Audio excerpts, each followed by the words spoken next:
Good afternoon, ladies and gentlemen. I extend a hearty welcome to all our distinguished guests today and welcome all joining physically and virtually to the 5th Foundation Day celebration of Indian Institute of Insolvency Professionals of ICAI. I request Dr. Ashok Haldia, Chairman and Governing Board Iipi, to escort the guest of honor today, Dr. Navrang Saini, Chairperson IBBI, and CA Nihar Jambusaria, President ICI, to the dais, please.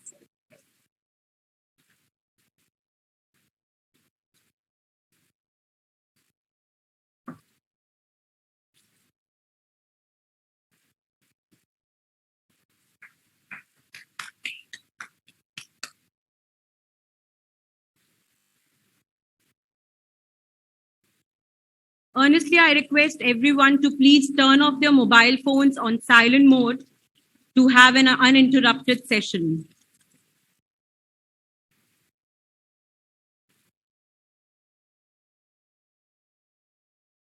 May I now request and invite Dr. Ashok Haldia, Chairman Iipi, for his welcome and opening address.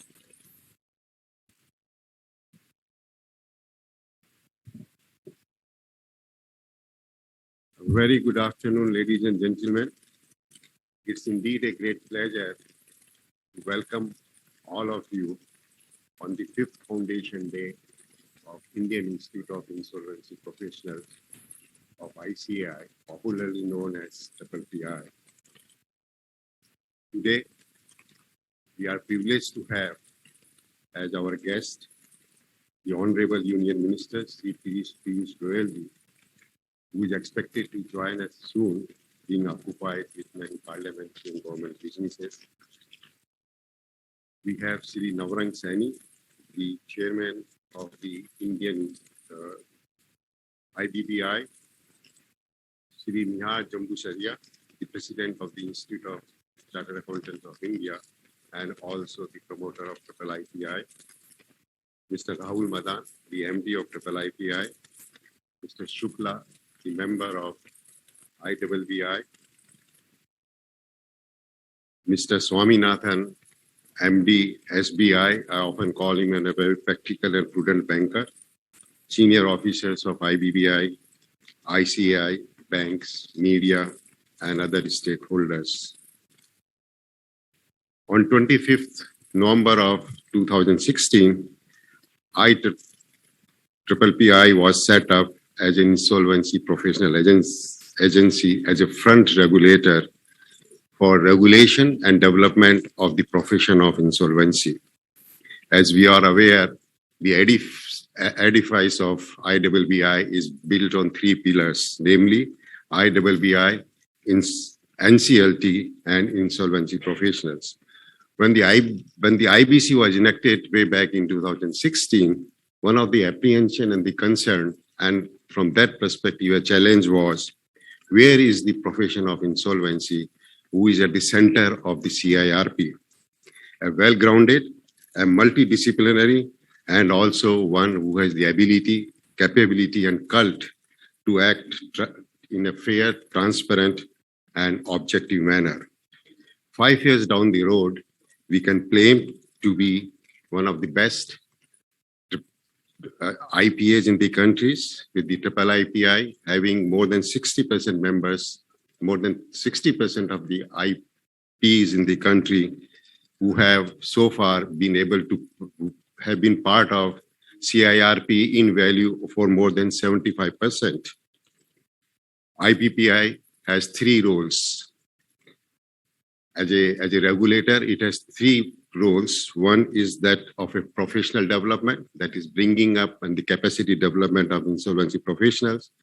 The regulator, the regulation of profession of insolvency professionals, and also a semi-judiciary, that is disciplining the professions. The IIPI has been striving for the excellence, and we can say in retrospect that we have strived for, we have worked hard to achieve that excellence. We are still in the process of evolution as the IBC is constantly evolving. It has evolved and constantly evolving And in version 2, the profession of IPs is also constantly evolving.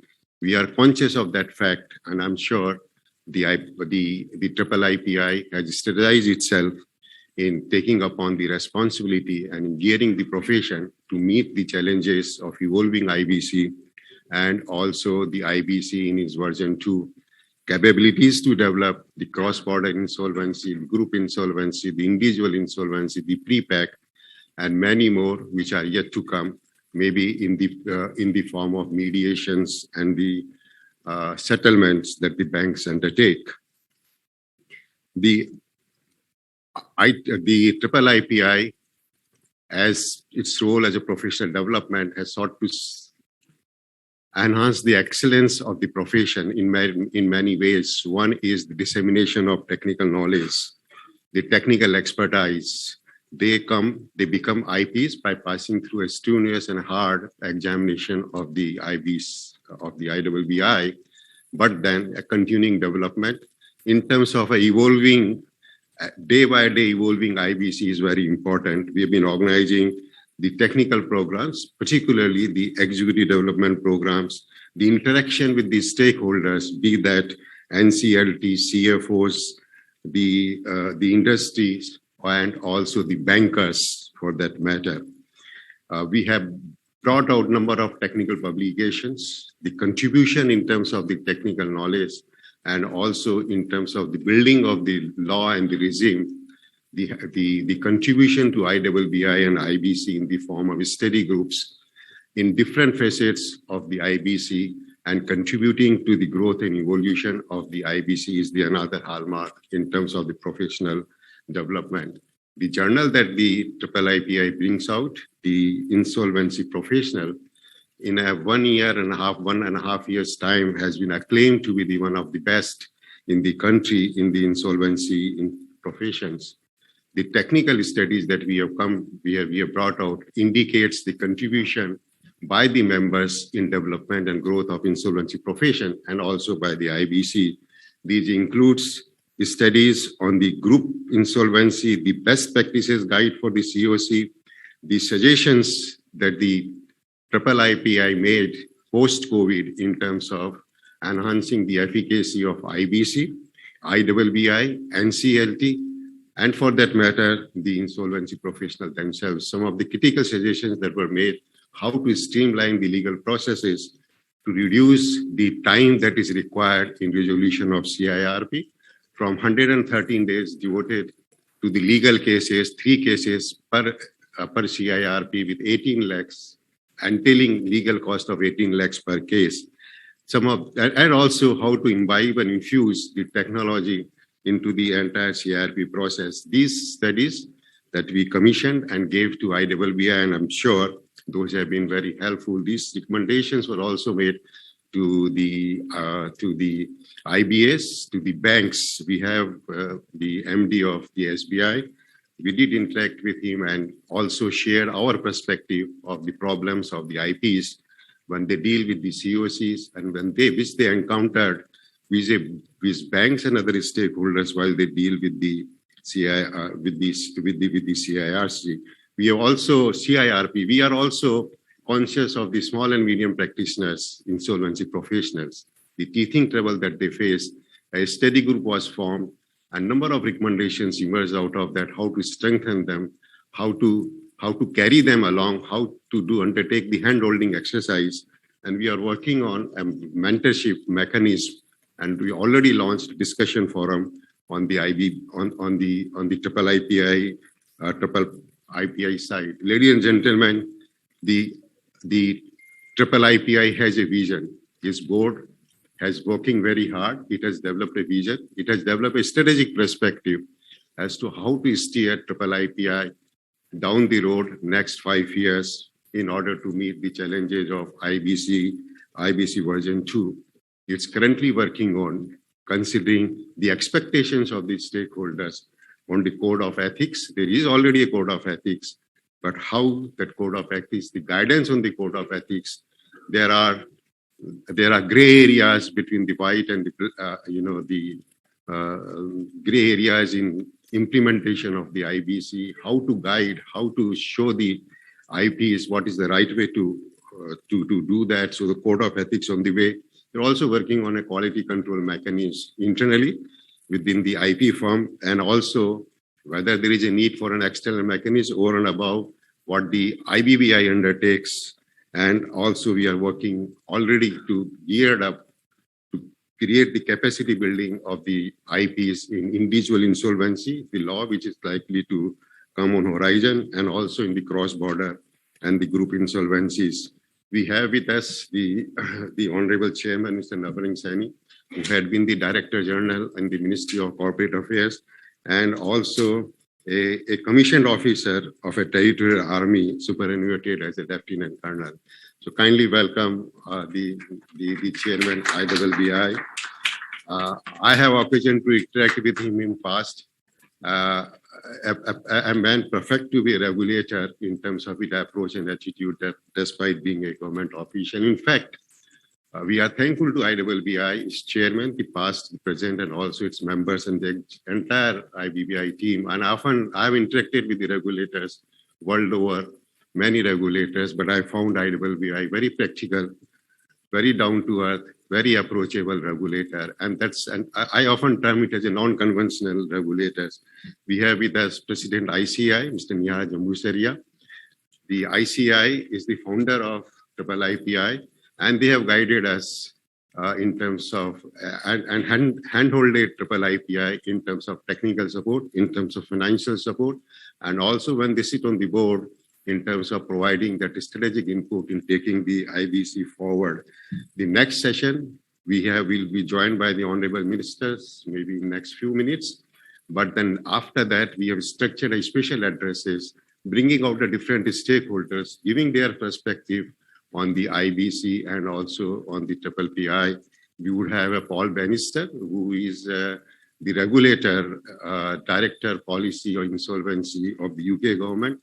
We have an insolvency professional and a professors from Mr. Scott from the US, and also Mr. Swaminathan, as I said, the managing director, SBI, who is with us. We'll also be joined to give an independent and outsider perspective, Mr. A.K. Bhattacharya, an eminent economic policy thinker and journalist in the country coming from the business standard. With that, ladies and gentlemen, once again, thank you very much for being with us to celebrate this. Thank you so much, sir, for sharing your thoughts. As we are aware, the Institute of Chartered Accountants of India is the founder patron of IIPI, leadership and guidance of which has contributed greatly towards shaping up of IIPI as a world-class institution. Ladies and gentlemen, now I'm pleased to invite CA Nihar N. Jambusaria, President ICI, to share his vision about IIPI with all of us.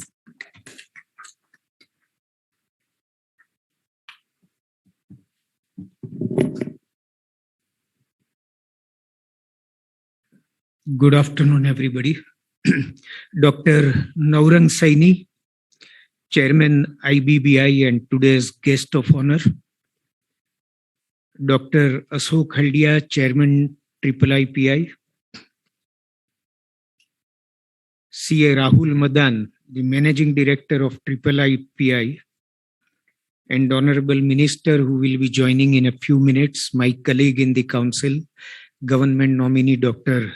Vijay Jalani, Advocate Vijay Jalani ji, and all the members and IPs who are present here.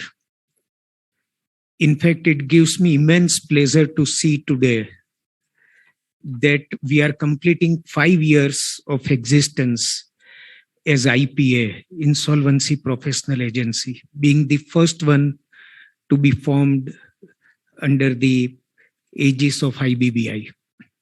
And I recall the time when in 2016, in the Council of the Institute, there was discussion whether the Institute of Chartered Accountants of India should enter the field of insolvency and bankruptcy code.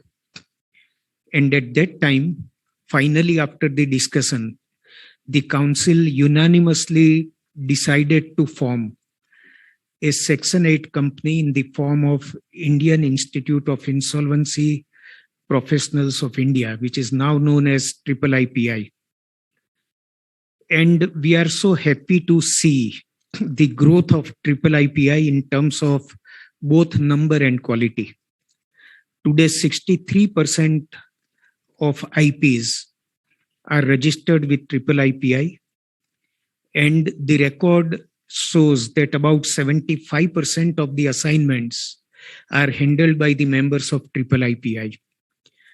And out of this members of Iipi, about 90% are chartered accountants. However, if we look at the function under the insolvency and bankruptcy law, it is not confined only to accounting or finance. It is a multidisciplinary function where you require services of advocates, engineers, or even valuers and many other professionals like company secretaries, cost accountants. Our council proposed to the Ministry of Corporate Affairs that now time has come when the profession cannot be confined only to accounting and tax, and therefore permit us to have multidisciplinary partnerships. And I am happy to let you know that on 1st July 2021, the Ministry of Corporate Affairs has approved the rules for multidisciplinary partnerships. So all those IPs who are not chartered accountants can join in one firm where chartered accountants and non-chartered accountants can also be partners. And I think this will be win-win situation for everybody. I understand that at present Bar Council doesn't allow partnership with other professions, but company secretaries, cost accountants, actuaries, valuers, architects do allow. And we will pursue with Bar Council that if this is allowed, particularly in the area of insolvency and bankruptcy code, there could be very meaningful partnerships and which may lead to high quality of service. The whole objective of bringing out this law, if I recall, was to consolidate all fragmented small insolvency laws which were formed over past many years and which were not working towards the common objective. And it was observed that all the borrowers whose accounts became NPA, most of them were asked to liquidate. Their assets were sold in the market, they were encashed, and the loans were recovered either partly or fully. And then all over the world, and so in India, the need was realized that we form an insolvency law under which the existing businesses do not liquidate, but they continue. And that is how this insolvency and bankruptcy code was brought into existence. Particularly the unemployment that liquidations generated was huge. And all governments all over the world realized that we should evolve a procedure whereby all these borrowers who have become NPAs do not liquidate, but they continue and employment continues. So towards this goal, we were all supposed to work. And I think in 5 years, this law has matured enough to deliver the objective. Still, the world is evolving, and group insolvency and cross-border insolvency are the new concepts which are being coined in India. In some countries of the world, cross-border insolvency is already implemented. Individual insolvency is being propagated and considered. So this law will become more matured after holistic view is taken and all these concepts are incorporated in the law. At Iipi, as Dr. Haldia mentioned, that for capacity building of members, all efforts are being made. Even the journal of Iipi is becoming famous and value add for all IPs.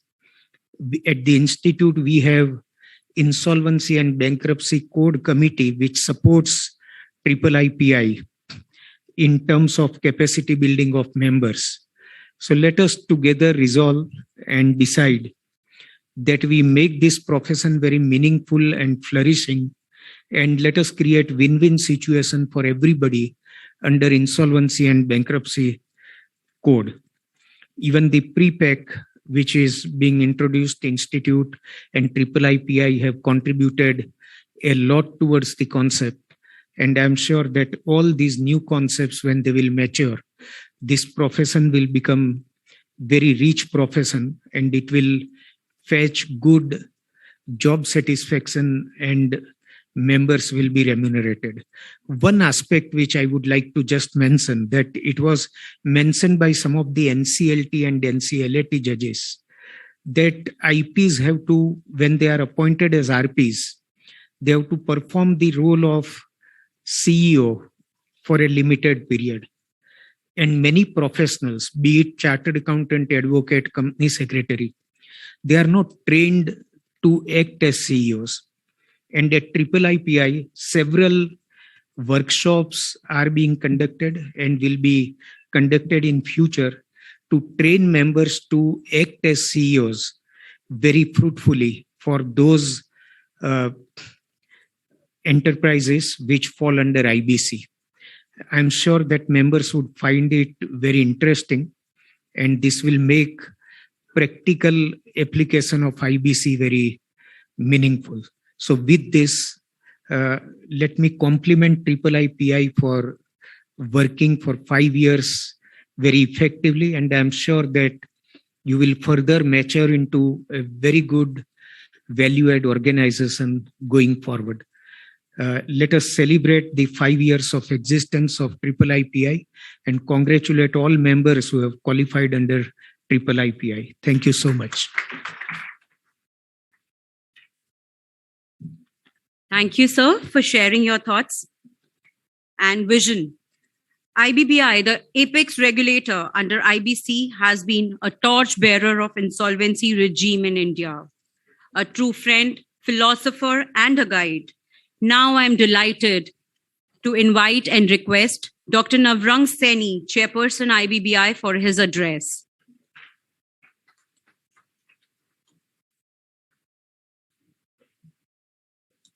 Thank you very much, ma'am.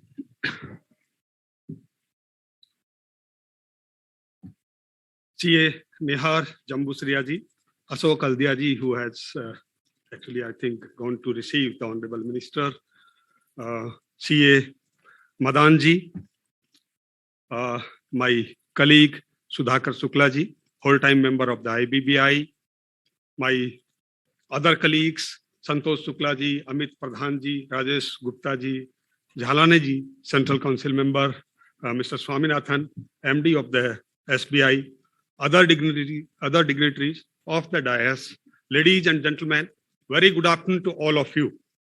It gives me immense pleasure to address the gathering on the occasion of its 5th Foundation Day. First of all, I would like to congratulate the office bearers of Iipi of ICAI. Generally, they call it Iipi. So I am using the full word Iipi of ICAI on its 5th Foundation Day. And of course, we all have gathered to celebrate this. And out of the experience of the officers, office bearers of the institutes, government authorities, banks, we all will learn something new for our practice in the future. We all are aware that contribution of professionals have become almost indispensable part of the value chain. And economic reform of the scale of Insolvency and Bankruptcy Court could not have been conceived without involvement of professionals in some manner. The Insolvency and Bankruptcy Board of India was set up on 1st October 2016 with a mandate to commence the corporate insolvency proceedings by 1st December, just in 60 days, by which it had to create the entire ecosystem consisting of insolvency professional agencies, insolvency professionals, and of course, the regulations for procedures to be adopted under a CIRP process. This mandate could not have been materialized if the professional institutes had not come forward to join the insolvency ecosystem in the year 2016, that is immediately after setup of the Insolvency and Bankruptcy Board of India. As envisaged in the report of the Bankruptcy Law Reforms Committee, an insolvency professional agency is a mini state. An insolvency professional agency discharges three sets of the functions, namely quasi-legislative, executive, and quasi-judicial. The quasi-legislative functions cover making bylaws to lay down standards and code of conduct which are binding on all its members. The executive functions include monitoring, inspection, and investigation of professional members on a regular basis, addressing grievances of aggrieved parties, gathering information about their performance, etc., with the overreaching objective of preventing malicious behavior and malfeasance conduct by the insolvency professionals. The quasi-judicial functions include dealing with complaints against members and taking suitable disciplinary actions. The concept of insolvency professional agencies is in fact a very novel one. Insolvency professional agencies act as frontline regulators for insolvency professionals. It regulates and develops the insolvency profession and has several responsibilities under Section 200, read with Section 204 of the Insolvency and Bankruptcy Code. One should visualize the insolvency professional agency in the government hierarchy. We all know that citizens are ultimate principals in parliamentary democracies. They delegate their authority to their representatives who form the parliament. The parliament further delegates some of its authority to the government, which further delegates the same to ministers.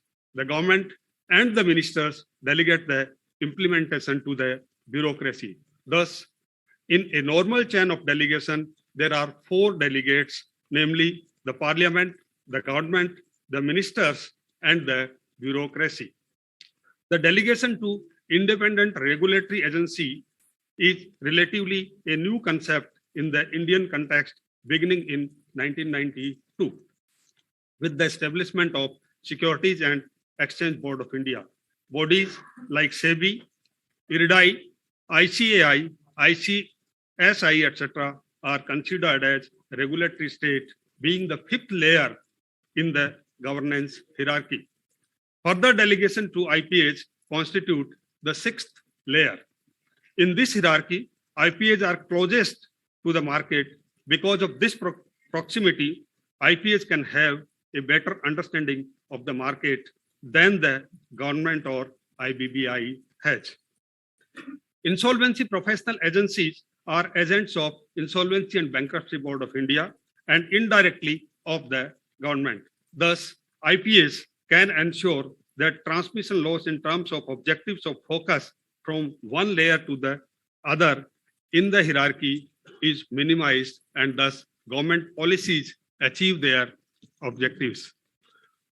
We all are aware that at present only 3 IPAs are there, which actually started functioning in the year 2016.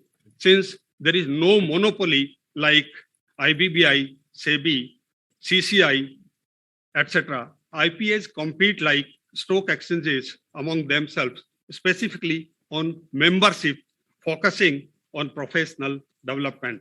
It is important that such membership enjoys a brand equity and brand loyalty and commands a premium in the market. The BLRC envisaged that IPAs would be competing among themselves. IIIP of ICAI have achieved a leadership position in terms of the membership of 63% of IPs. Jambu Saria ji also just covered this aspect with commensurate number of authorizations for assignments and number of assignments by its members. IIIP of ICAI, apart from being a wholly owned subsidiary of ICAI, is the largest IPA with over 63% shares of the membership across IPAs. I would like to share some information about registration of the insolvency professionals. As on date, 3892 are registered, members are registered with the Insolvency and Bankruptcy Board of India. Out of these, 2,130 IPs, that is 55% of the total, are chartered accountants. IIIP ICAI is the largest IPA amongst the three IPAs with 2,444 IPs. 84% IPs who are members of the IIIP ICAI are chartered accountants. Related to AFAs, 2,556 IPs out of 3,892 IPs are holding AFAs as on date. And out of 2,444 IPs who are members of IIIP of ICAI, 1,576 IPs are holding AFAs. So we can see that IIIP of ICAI is leading in all aspects, maybe membership or maybe AFAs. It takes considerable effort and time to build reputation. The society and stakeholders form a view about a profession in its initial years. That view does not change for long, even if the profession behaves differently. We at the Insolvency and Bankruptcy Board of India have strived to build and safeguard the reputation of the insolvency profession to ensure that it becomes the most enviable profession in the countries. IPAs should continuously focus on ethics, as in the board also, we always keep focus on this area. IIIP of ICAI has displayed its commitment to building capacity of its members by conducting the contemporary programs and webinars. During this corporate insolvency resolution process or the liquidation process, the insolvency professionals face complicated situations for which there may not be any solution in the rules or regulations. However, it emerges from the practice, and most often such practices acquire the force of law and guide the practitioners. An agency like IPA has to guide their members from time to time. For this, they develop best practices from the experience gained by their members.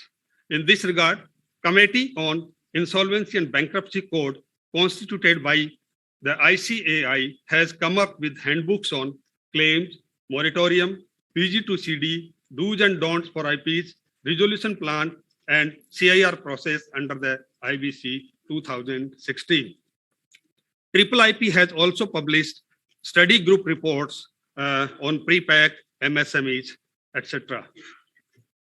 The IIIPs, of course, has taken many initiatives to publish the study material and guide for their members, but it is the members ultimately who have to actually follow the guidelines or the best practices and to give the result, or we can say that the outcome of the CIRP process.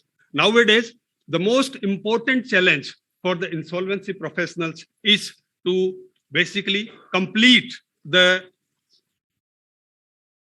process within the timeline prescribed under the code, maybe 180 days, extended, if extended 270 days, and if litigations, etc., is there, 330 days, which is actually not happening in many cases.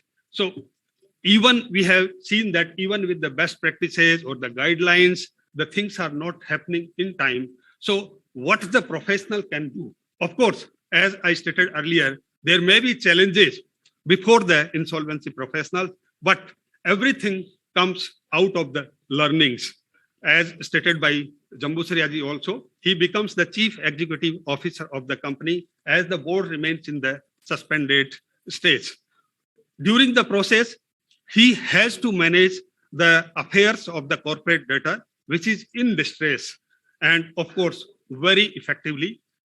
He can take assistance from the erstwhile employees or the present employees of the corporate debtor, and of course, he can appoint for discharge of his duties professionals, legal, or accountants as provided under the provisions of section 20 and 25 of the code.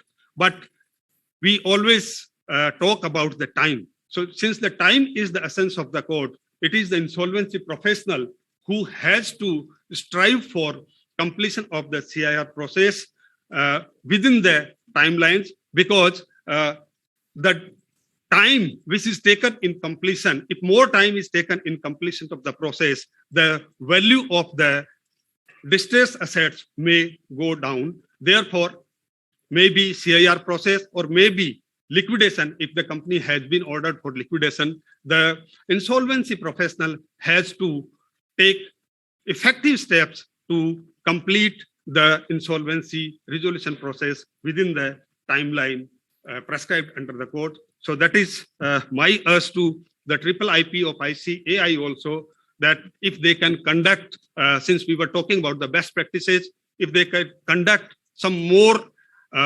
programs wherein the insolvency professionals who have faced such challenges, and of course, if the timelines has been exceeded, and specifically who have completed the process within the timeline, if they can share the experience which they have gained out of the process, I think that will be useful for the professionals. So again, I congratulate the Iipi of ICAI, and specifically, we are actually celebrating the Azadi Ka Amrit Mahotsav. So during this 75 weeks of the programs, if Iipi can organize more and more programs to educate or I'll say the strengthen the members about their capacity to complete the process in time. So thank you very much for inviting me. Thank you.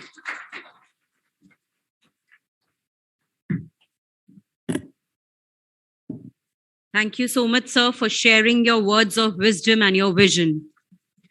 Now I may request our audience, if they have any questions to be put to our dignitaries here.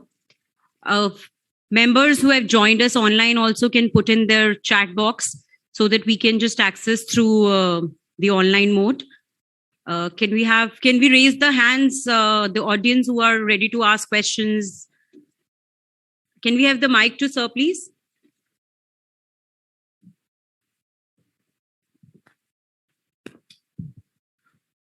Good afternoon, all. My question is, Dr. Navrang Saini ji recently said that we will create a atmosphere, a ecosystem where all IPs will be given equal opportunity. So, are we taking any steps in that direction? I don't think I have used such word actually, giving the equal opportunity. But yes, I can answer what you want. I think I can answer that. Actually, you might be talking about the assignments to the insolvency professionals. So let me tell you, it's a market-driven process. Like the profession of the chartered accountant, company secretaries, cost accountants, advocates, or the even medical practitioners. So basically, it's the professional who have to actually see or basically strive for the assignments. So basically, you have to compete for the assignments. Yes, the number of insolvency professionals is much more than the, you can say, what is. I should not say that it is not required, but you may be saying that some of the insolvency professionals are getting more assignments and some are not getting. So it's again the market-driven process. So you have to compete in the market for getting the assignments. Thank you, sir. And maybe have more questions from the audience. Yes, sir.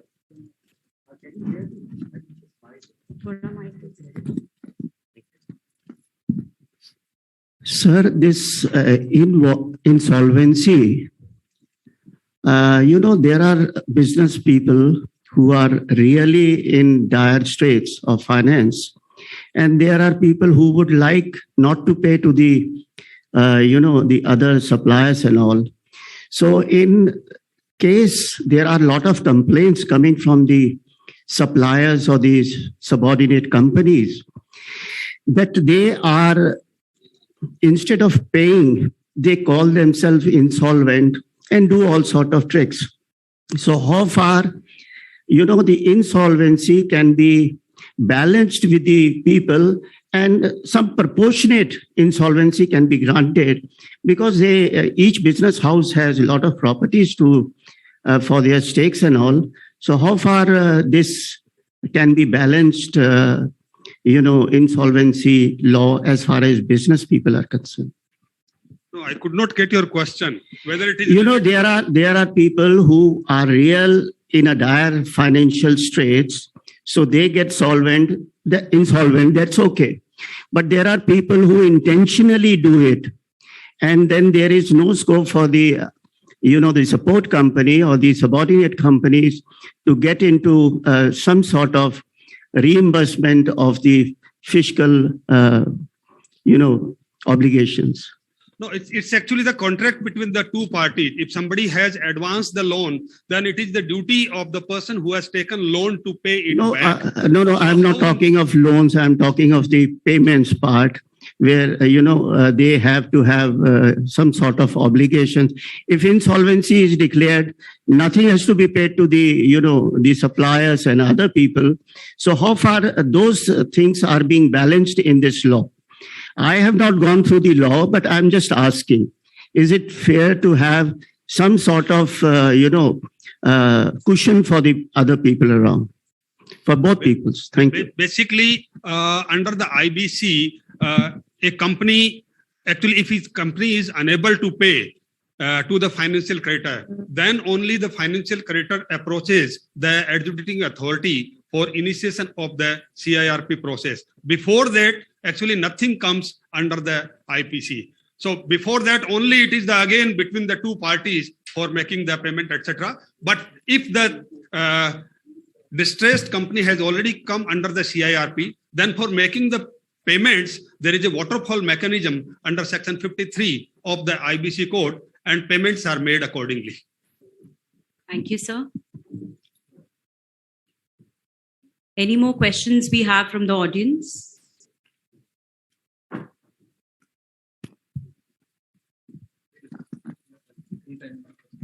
Hello. So we'll wait for 2-3 minutes more, and any point in time, the chief guest may arrive.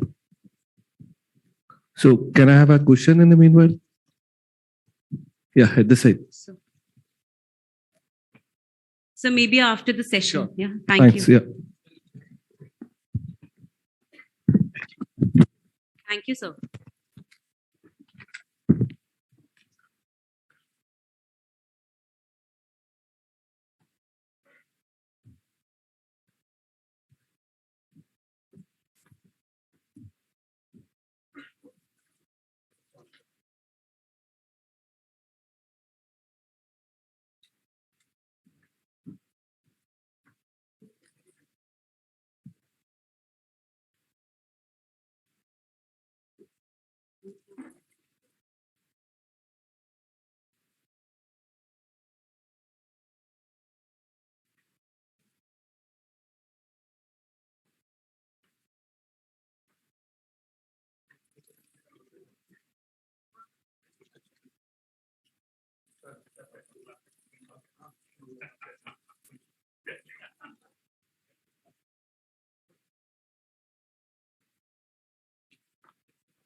Hmm, hmm,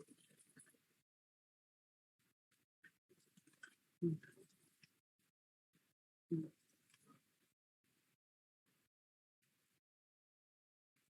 hmm,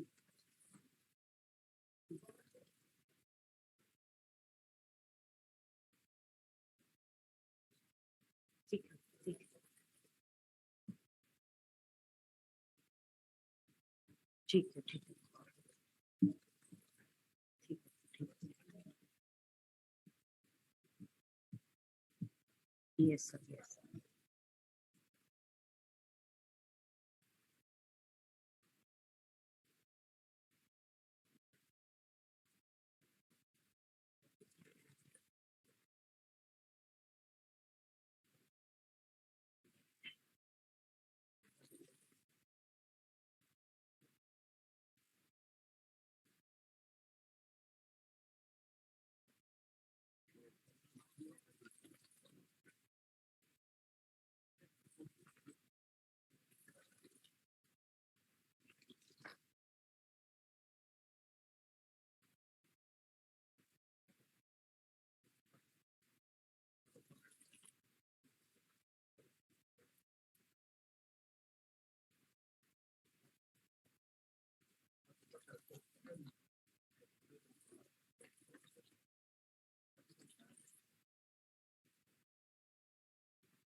I request the audience here to please turn off their mobile phones on silent. And our Honorable Minister will be joining us in next 4 to 5 minutes.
Request everyone to please take their seats.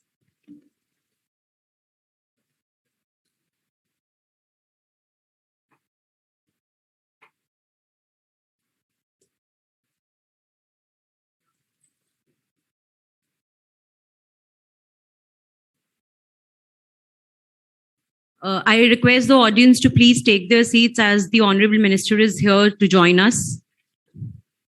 And please request you to put your phone on silent mode.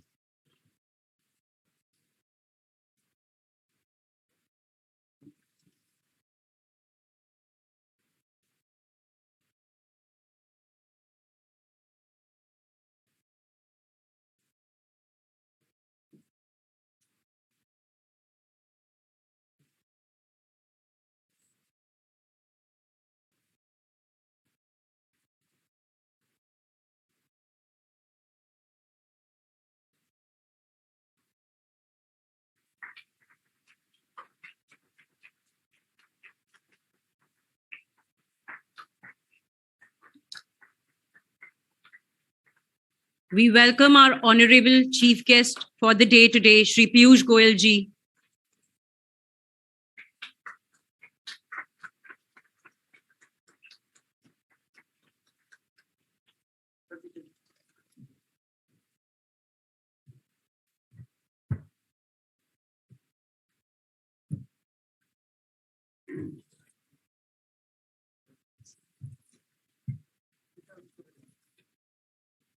Now I request our honorable guest on the dais to please proceed towards the lamp lighting ceremony.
Thank you, sirs.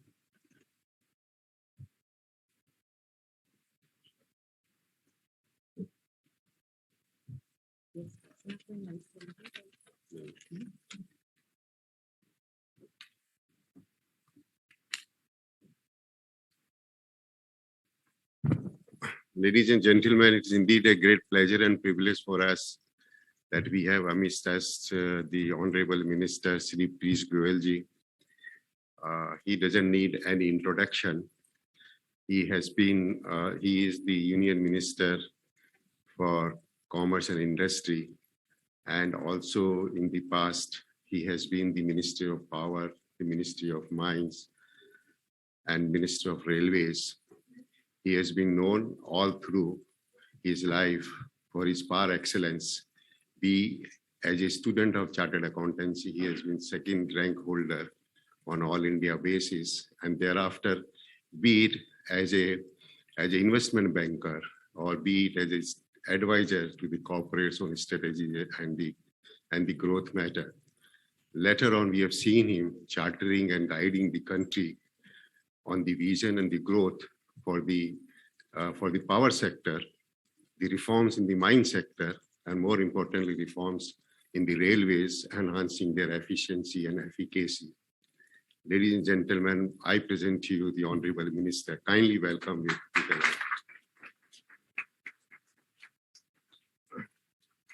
kindly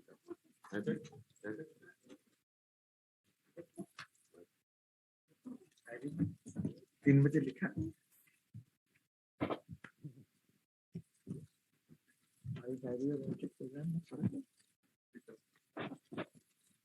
Mr. Ashok Haldia, Mr. Saini, Mr. Rahul Madan, all the distinguished friends from the insolvency family, ladies and gentlemen. My apologies, there seems to be some mix-up in the timing in my calendar and what I just saw as your program. But I'll have to have that investigated when I get back. But happy to meet with the professionals. We've been reading about all your work for the last few years since IBC came in. And it's probably the first time I'm meeting all of you as a group. And I'm glad that you have this Institute of Insolvency Professionals, which I believe must be engaged in knowledge sharing, training, skill development, understanding each other's issues, problems, and therefore the need of such a body is truly very, very important. It's the 5th foundation day. You've covered a lot of ground over the last few years. We are seeing a lot of large accounts getting resolved over the last few years.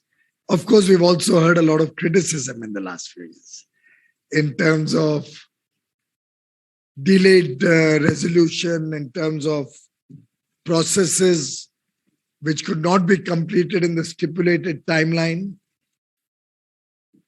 But the good part is that we've always had a dialogue and have learned over the last 4-5 years of the IBC implementation. Obviously, such a game-changing reform from the past, where resolution would take probably decades. We have come to a situation where we can reasonably expect resolution to happen within the stipulated timeline with an occasional delay. But resolution is happening. That is a reality. And I must compliment all of you for the work that you have done. It's also very redeeming to see that IBC has also reached 5 years of completion earlier this year in May 2021. So 5 years is a good amount of time to understand the nuances of a new law, make amendments, and we've been making amendments wherever required, called for based on your experience. And I do believe that going forward, we will be able to see significant positive action in terms of what is good for the banking system, in terms of what is good for the credibility of India and our financial architecture, that persons who don't pay back will be called to task or called to question. Insolvency has happened in the past also, and we've had a number of efforts. If I remember, BIFR, SICA, then SARFACI, we had a number of efforts, but possibly the IBC has been the most successful so far. And if you look at the levels of recovery, if you look at the timelines of recovery, in all respects, the performance of IBC, the work that the Institute of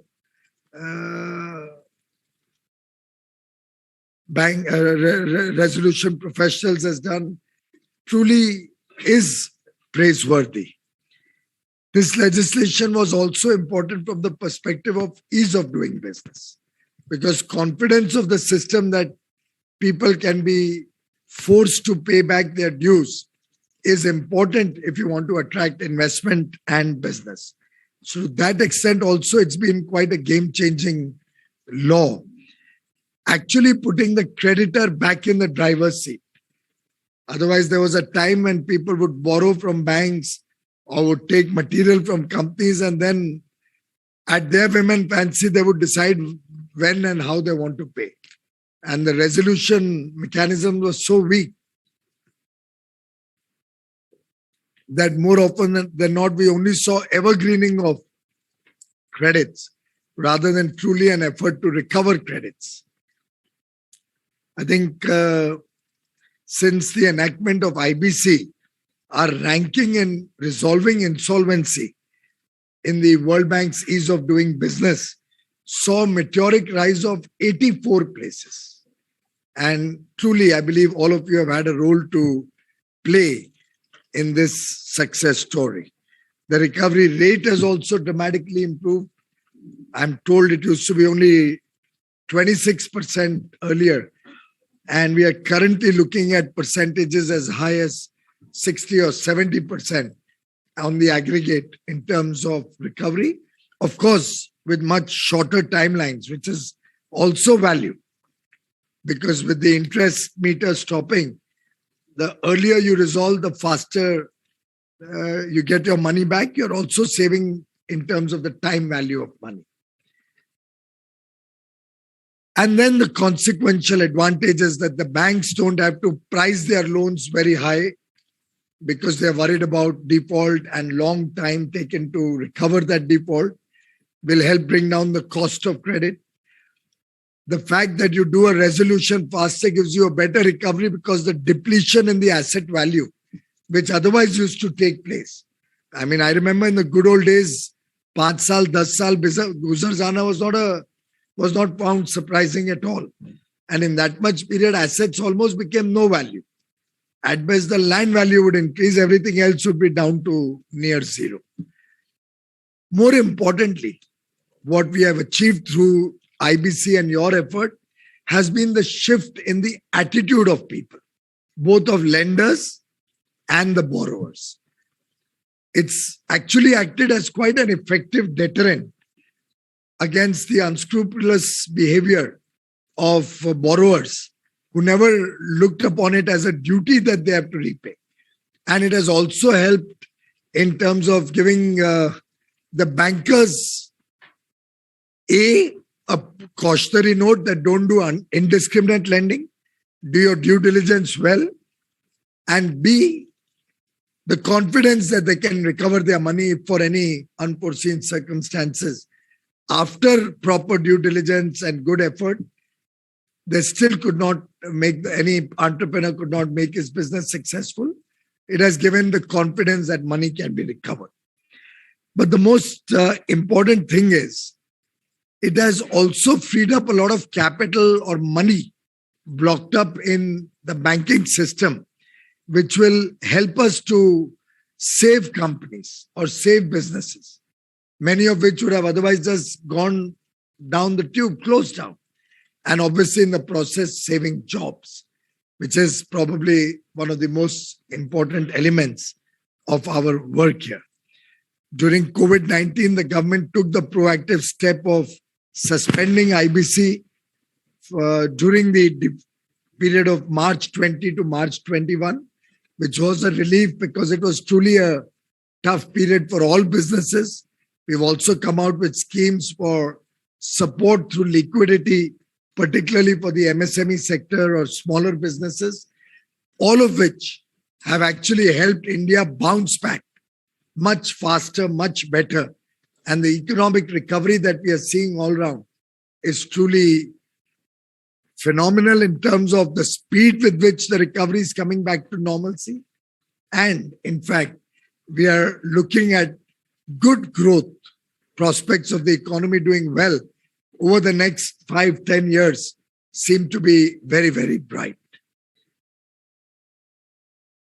I remember a time when I was much younger in the profession, when it was jokingly said that bankruptcy is the state of things which exist when a man, being unable to pay his debts, his solicitor and an accountant divide all his property between them. So once a person defaults and is not able to pay back, it's between the lawyers and the accountants that the rest of the story remains. The entrepreneur becomes irrelevant. Now at least we see that processes being faster and entrepreneurs being concerned about actually losing their businesses. We see a more serious effort towards resolution. And I think that's good news for all of us. I would at this stage also like to raise a little cautionary note. As resolution professionals, I think a very large duty is cast. A fiduciary duty is cast on all of us. We are the trustees of the work of the capital employed in any business, of the recovery that any failed bank account or creditor needs to recover from a bank, from a business. We are actually a trustee of that money. And I do hope all of us realize how onerous is the responsibility that is cast on us. Even a few elements or some of us don't do our duty honestly with full integrity or in the best interest of the debtor can truly cause a lot of harm to the entire profession. It's important that all of us recognize this.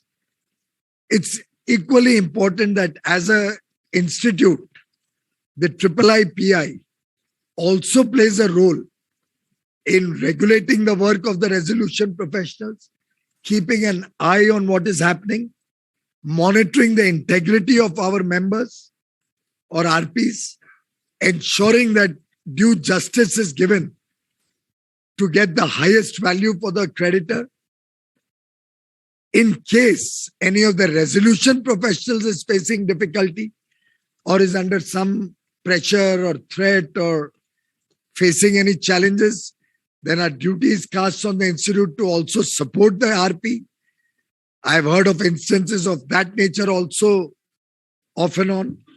So the institute really has a double role to play, ensuring that our professionals do their job well, also ensuring that no harm or nothing wrong comes or happens to any of the professionals in the honest discharge of his duties. Of course, please don't start protecting somebody who is not doing his job well or doing his job to the best of his ability with full integrity. So in a way, this Iipi is, as a regulator, as a frontline regulator, expected to contribute very highly, very immensely to strengthening the IBC regime. I believe you have a three-pronged role as like a legislative body. You have a role of an executive, and quasi-judicial functions are also carried out by the Iipi. I'm given to understand today it's the largest such insolvency professional body in India. And almost 63% of the professionals are members here. So really the responsibility on you to make the IBC and the entire process successful and working to the best of the ability to get maximum return to our debtors is very large upon the leadership of Iipi and all the professionals who are either assembled here or are otherwise your members.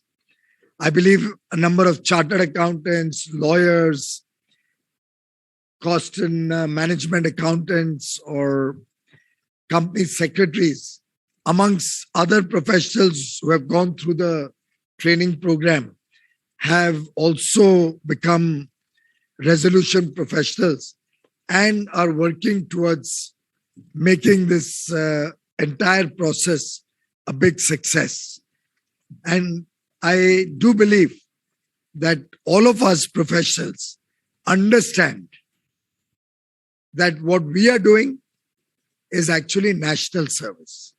What we are doing is reviving the confidence in businesses, in entrepreneurship in the country. And therefore, please do not look at it only as an assignment, only as a job, only as something which is a mechanical exercise with timelines. I think we need to apply our mind. We need to put in our best effort. We need to understand what is happening in great detail. While running the company during the resolution period, we have to exercise full due diligence and do the job extremely carefully, as if you are the owner of that company or that business. Because in some sense, as an RP, you are almost foisted on an organization, and then you become the managing director de facto, running that show. So a lot of confidence is being placed on it. And I think as professionals, we all understand that greater the power, bigger is the responsibility on each one of us. So while we exercise our power as resolution professionals, we will have to also demonstrate the same level of responsibility in the work that we carry out. Your work also has a big impact on saving jobs. And once you save those jobs and revive a company, you actually become a change agent to generate new employment also. You save the banks, and as you save the banks from these large NPAs, you are providing resources to create new banking opportunities, new investments. So therefore, combination of employment and the financial ability or investment available, in a way, you save the economy and help the economy grow going forward through your work. So now can you imagine the big job that is at hand that each one of you is carrying out? It's not only saving jobs, it's not only saving investment, not only saving the economy, it's promoting new jobs, it's promoting investments, giving a big push to economic growth in the country. And as well-meaning professionals, as citizens of India, I'm sure each one of us will continue to work in this profession, in our work, as the change agent for a better future for those millions of people who have still not got an opportunity, who still not got the kind of education and working that each one of us in this room has been privileged to have in our lives. As professionals, if I may venture to suggest, we should look at 5 guiding principles in our work. If you ask me, at the top of the line, I would look at integrity. It's the most important guiding principle that should determine the way we work. Objectivity. Whatever work we are doing, are we doing it with a sense of understanding, knowing what we are set out to do? Are we doing the job in a systematic manner? Are we setting out our timelines, our plans effectively?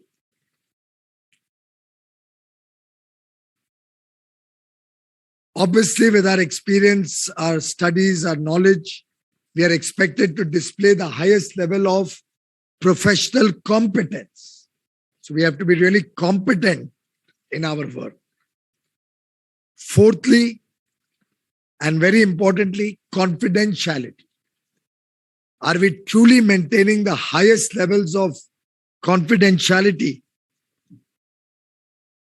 in our work? That's very critical. We are privy to a lot of confidential data. And fifthly, transparency. Is our work documented well? Are we ensuring that anything we do does not raise suspicion tomorrow on our intent? Our activities are truly for the benefit of the outcome that we have set out to do.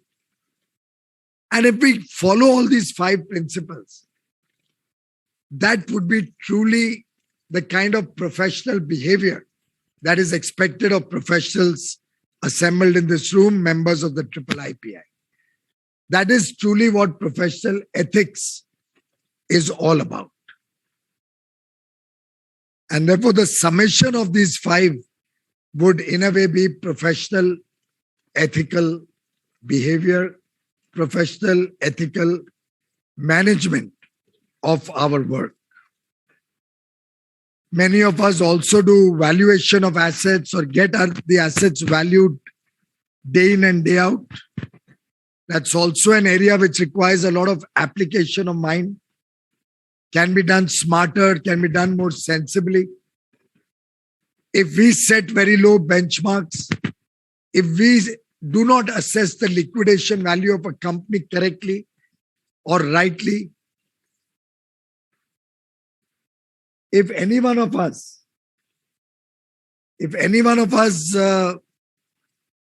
tampers with the valuation or influences the valuation by not disclosing fully all the assets or all the potential values of the asset which is under consideration or under sale, then also we are doing a deep injustice to our work. And for all of this, I think we could use technology in a big way in our work, whether it's valuation, whether it's resolution. When we are speeding up the resolution of bad loans, I think technology can play a big role. And I would urge Iiipi to focus and see what kind of tools we can develop for our professionals to use to help them in their work. And I'll tell you how small things through technological innovation can make a difference. A simple thing like benchmarking.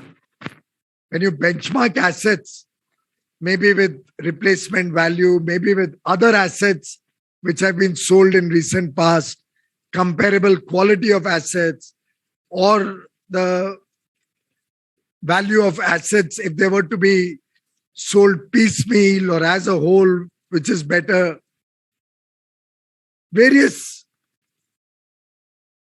different mechanisms can be employed, and if put transparently through maybe some small, easy to use softwares, can help us understand values of an asset with different formulas and help us truly arrive at a good understanding of what we can recover from an asset.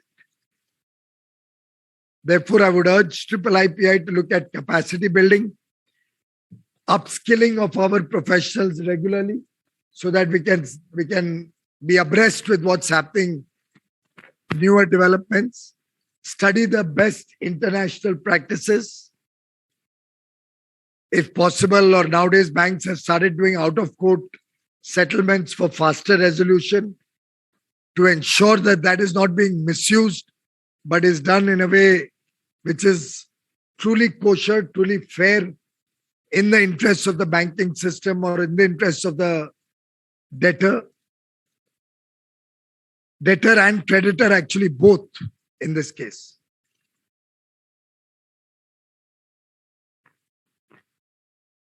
So let's all of us work together,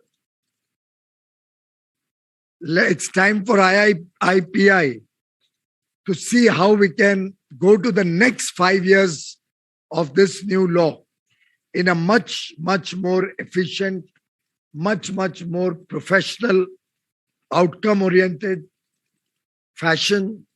Look at new innovative ideas wherever we can get some. See how we can save financial institutions or processes from failing and ensuring that your work gets the true recognition. Wherever something wrong is happening, we are the ones who should get that better or faster than anybody else can. Because we can keep a peer review or a watch on what the work all our professional brothers and sisters are doing and see whether through peer review we can ensure the sanctity of our profession, the integrity of our profession, and build the credibility of the work that we are doing. My best wishes to all of you on completion of 5 years. I wish you success in the work in the years ahead and pray for your and your family's good health and good future. Thank you.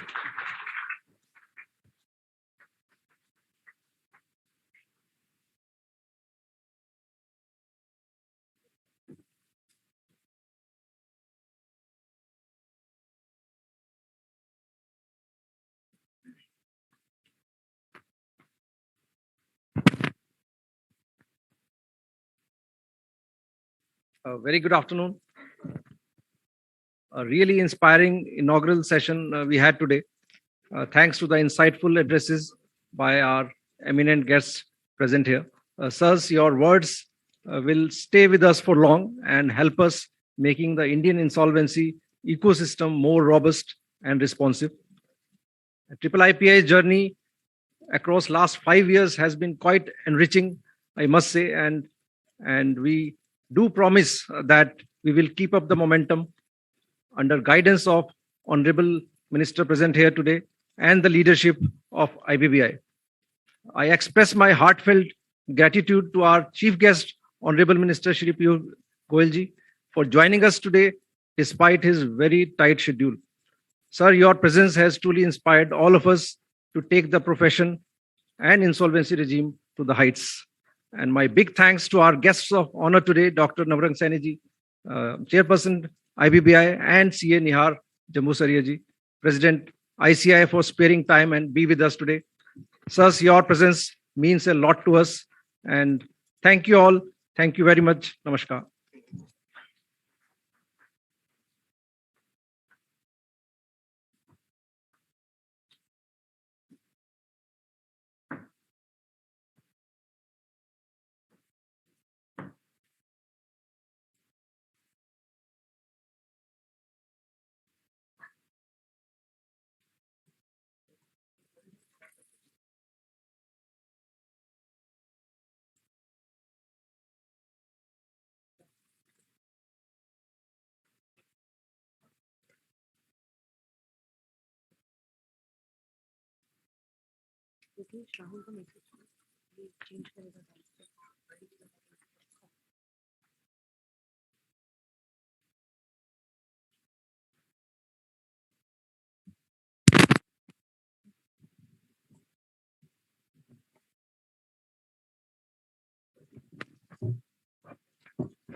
After a while, we'll be starting up with a second session, which is on special addresses, contemporary thoughts on IBC.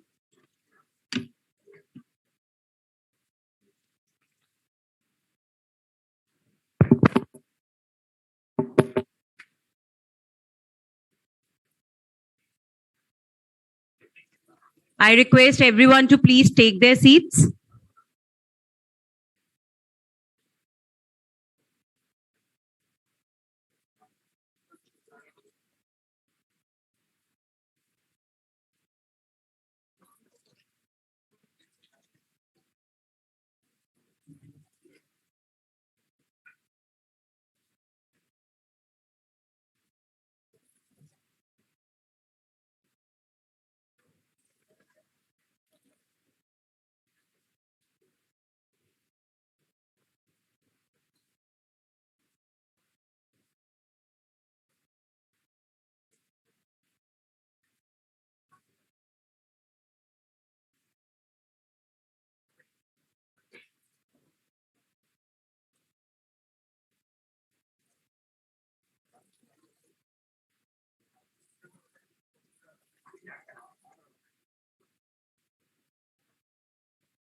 I request everyone to please take their seats.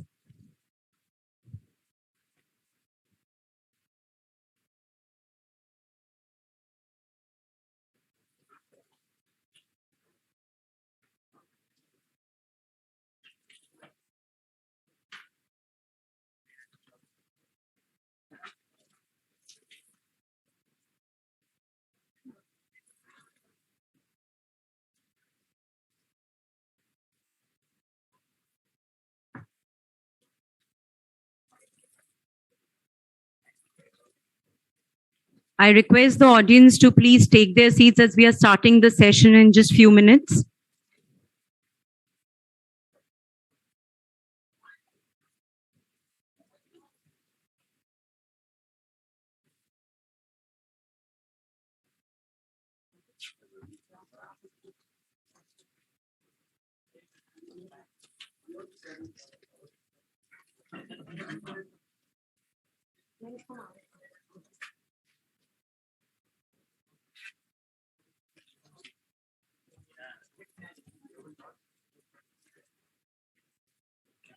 I request everyone to please be seated so that we can just start the next session.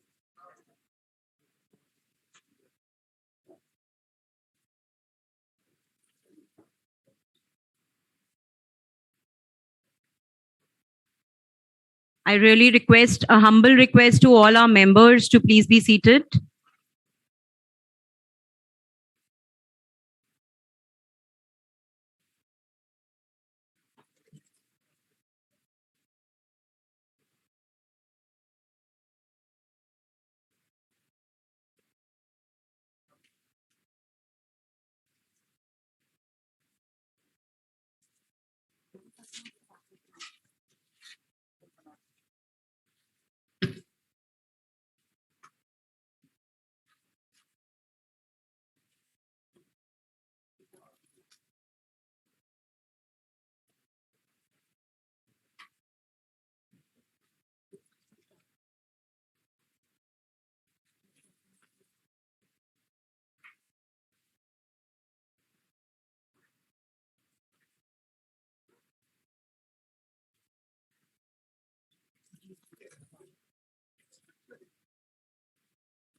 Yes, sir.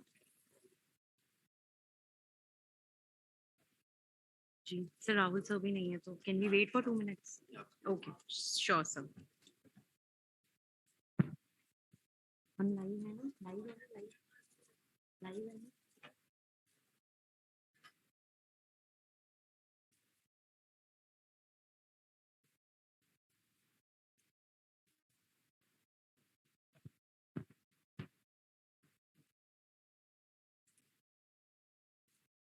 Post a wonderful inaugural session, we now move towards the second part of our evening today. That is special addresses, contemporary thoughts on IBC. Ladies and gentlemen, I request everyone to please be on their seats.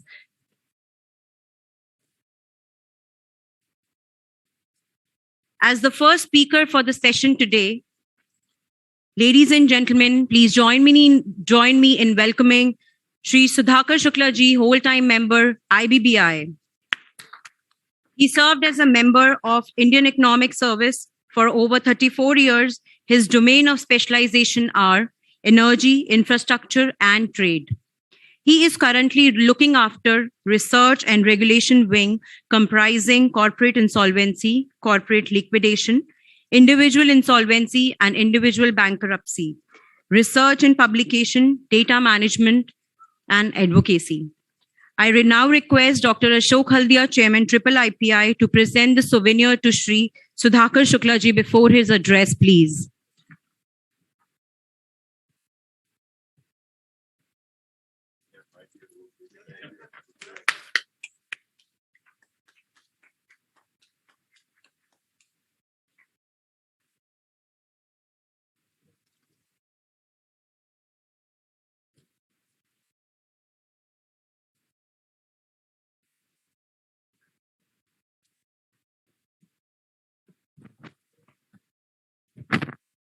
Dignitaries on the dais and my colleagues. Basically, first session has overshot, so we are rather in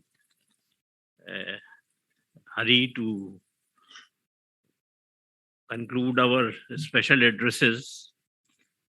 So without going into the context of economic law and what Supreme Court said, it is all very well documented and known to all of you.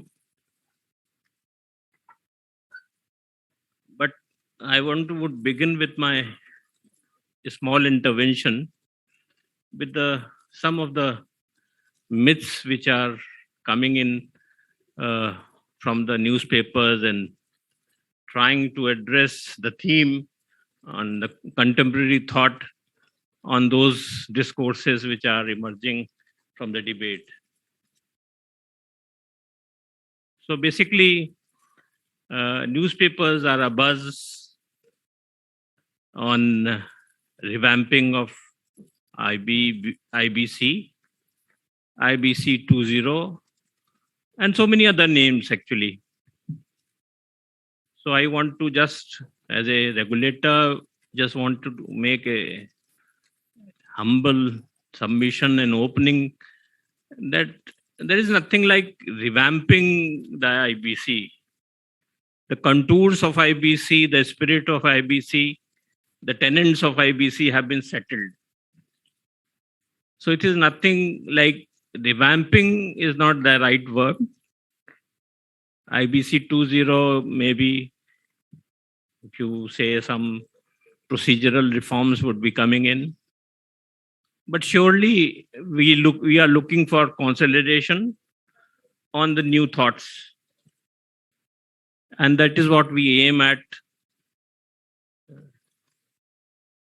in IBBI, to unleash the reforms which were very much in line with the gradualism which code has provided. We say that we have to go with the maturity, we have to go one by one to these chartered territories, and that's what we have to do in coming days. And also where code is silent and still there is an imperative need to have some reform going on that field, is also in our radar. So basically, if you see the reforms, actually, when we say, I understand as a process which normally associated with the amendment in the code. But it also, if you, the second side, if you say it also relates to regulatory reforms. We talk, everybody talks about 6 amendments in the code, but we rarely speak about 76 amendments in the regulations. So that is the speed. In 5 years, IBC code, 6 legislative interventions and 74 regulatory interventions. That is the speed in which we are trying to address the market needs and trying to remain relevant in the market. So this is what we are doing in IBBI, and we will continue to do. Big ticket items, actually, if you see from the reform front, and if you have seen our website, only yesterday we have posted the discussion paper on cross-border. So our thinking of the IBC, thinking of the KP Krishnan committee report, all has been in one fusion captured in that background paper. So my request would be that if you want to make a difference, read that background paper, and on cross-border regime, help the government to get the regime right. So this is one big thing which is coming very shortly. Background paper is out. But if you see why the ILC in 2018 and then KP Krishnan report 2020, then why this background paper? Actually, both from ILC perspective and the KP Krishnan report, there is a slight departure in approach. We are trying to include the guarantors, personal guarantors within the regime of cross-border. At the time of confabulation or discussion in ILC, that part was not notified, so they never discussed that. And KP Krishnan report was basically commenting on the formulations of ILC, so they also avoided this fact.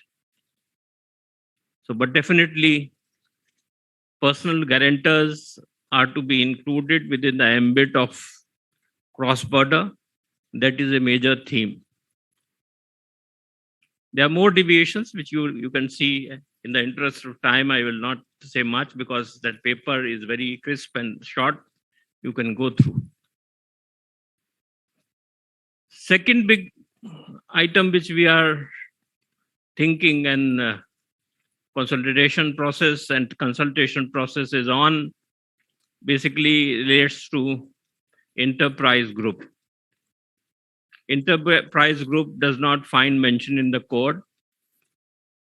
And one of the judgments on Videocon does facilitate it, but definitely it requires more churning of ideas to come out with a credible regime. Why I say I will not take example of a particular company, but there is a case where a particular company of Indian origin invested in Singapore, and then Singaporean company invested in Cayman Island, and from Cayman Island money moved to British Virgin Islands, and then to UAE. So these are complex structures. It is very difficult to understand the complex structures till we have a deep thought, deep thinking in it.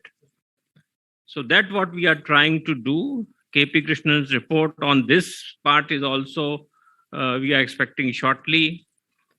But this is a very critical area because for, like if you have, we want to break the riddle under the cross-border, it will not be solved till this enterprise group insolvency is in place. So surely we are trying to see that one by one, since we are at the stage of readiness on cross-border, it can come out soon, but other thing can also fructify shortly, and we will follow the legislative route to get another amendment going. On regulatory reforms, actually, we were always blamed about like COC being not regulated, though we are saying so much on IPs, RPs, and even minister was saying, but we seldom talk about the integrity aspect of COC. There are some judgments which point towards some aberrations on the part of COC members. And to address those aberrations, it is imperative that we need to plug this area. So we are aware of our constraints, that basically COC members are not within the purview of IBBI. They are particularly largely belong to banks and BFCs and others.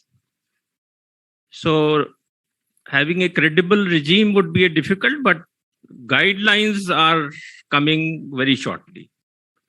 We have completed the process of consultation with IBA and the regulators, and it is at the final stage of approval with the board members, and we will see that it comes out as soon as possible. But the issue here is not issuing the guidelines. The problem is with when you issue the guidelines and you want to enforce it, then definitely for enforcing it, you need inter-regulatory consultation. And that, again, we are trying with concerned regulator that there should be mechanism in place whenever COC related complaints come, that inter regulatory mechanism should kick in and give the solutions. Many of you have read about the Mr. Sen Committee's report on ARCs. It was a stumbling block till now. RBI and we were not seeing, we were not on same page on participation of ARCs in as a RA. That report actually, Mr. Sen report, which has come out recently, and it was set up by RBI only. So they have come out with the recommendation that surely with some limits, ARCs can participate as RA. So this is a welcome news for us because we thought RAs, at least during the COVID time, was shying away from the market. And this decision would add value to the table. But this report is with the RBI. It is RBI's report. We are writing them now to get it implemented. So this is again a big thing which is we are expecting in course of time it would be coming. Because since I have to shorten many things, I will just say that we have also come out with PDA. And there are two PDAs right now. Our information utility, NESL, and M Junction from Tata, they have come out with the PDA, platform for distress asset. And that does exactly things which Honorable Minister was saying for use of technology in getting the best practices, best prices, and best indicators out of the various auction mechanism or whatever dispensation, resolution, liquidation can happen. So it would be a storehouse, but beginning has to be made. So as participants, my request to you would be that this platform, either of the platform, M Junction or NESL platform, should be extensively used actually to see that the kind of dent in the transaction cost we can make through these interventions. So this is, I thought in nutshell, I wanted to say, and I congratulate again Dr. Haldia for this completing 5 years. We have completed 5 years on 1st October only. And we also had such a setting and celebrations. Today we are celebrating Triple IPI's Day, and I wish all the success to you in your endeavors. Thank you very much.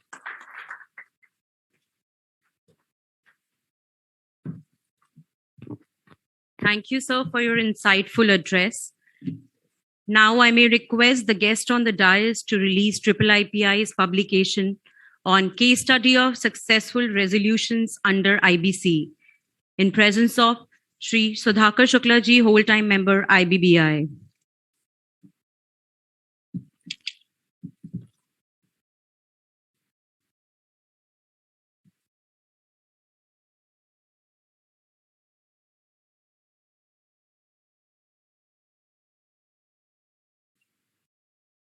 This publication is a compilation of case studies on 7 successful CIRPs, including SR Steel India, Binani Cement, Monet Ispat Energy, MTech Auto, Ruchi Soya, Jubilant Energy, and Uttam Galva.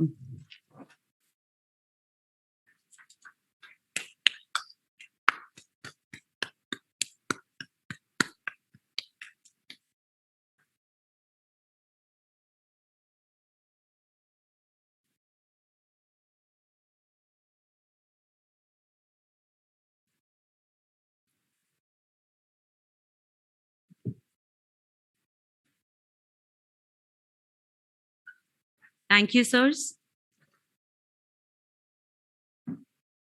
Our next speaker of the evening is Sri Swaminathan Janki Raman, Managing Director, Risk, Compliance and Stressed Assets Group, State Bank of India. Prior to his appointment, he served as a Deputy Managing Director Finance and Deputy Managing Director Strategy and Chief Digital Officer in SBI. His experience is over 30 years, including 5 years overseas stint in New York. As a banker, his experience span across the domains of retail and corporate banking, digital banking, international banking, trade finance, and transaction banking. I now request Dr. Ashok Haldia, Chairman IIIPI, to present the souvenir to Sri Swaminathan sir before his address, please.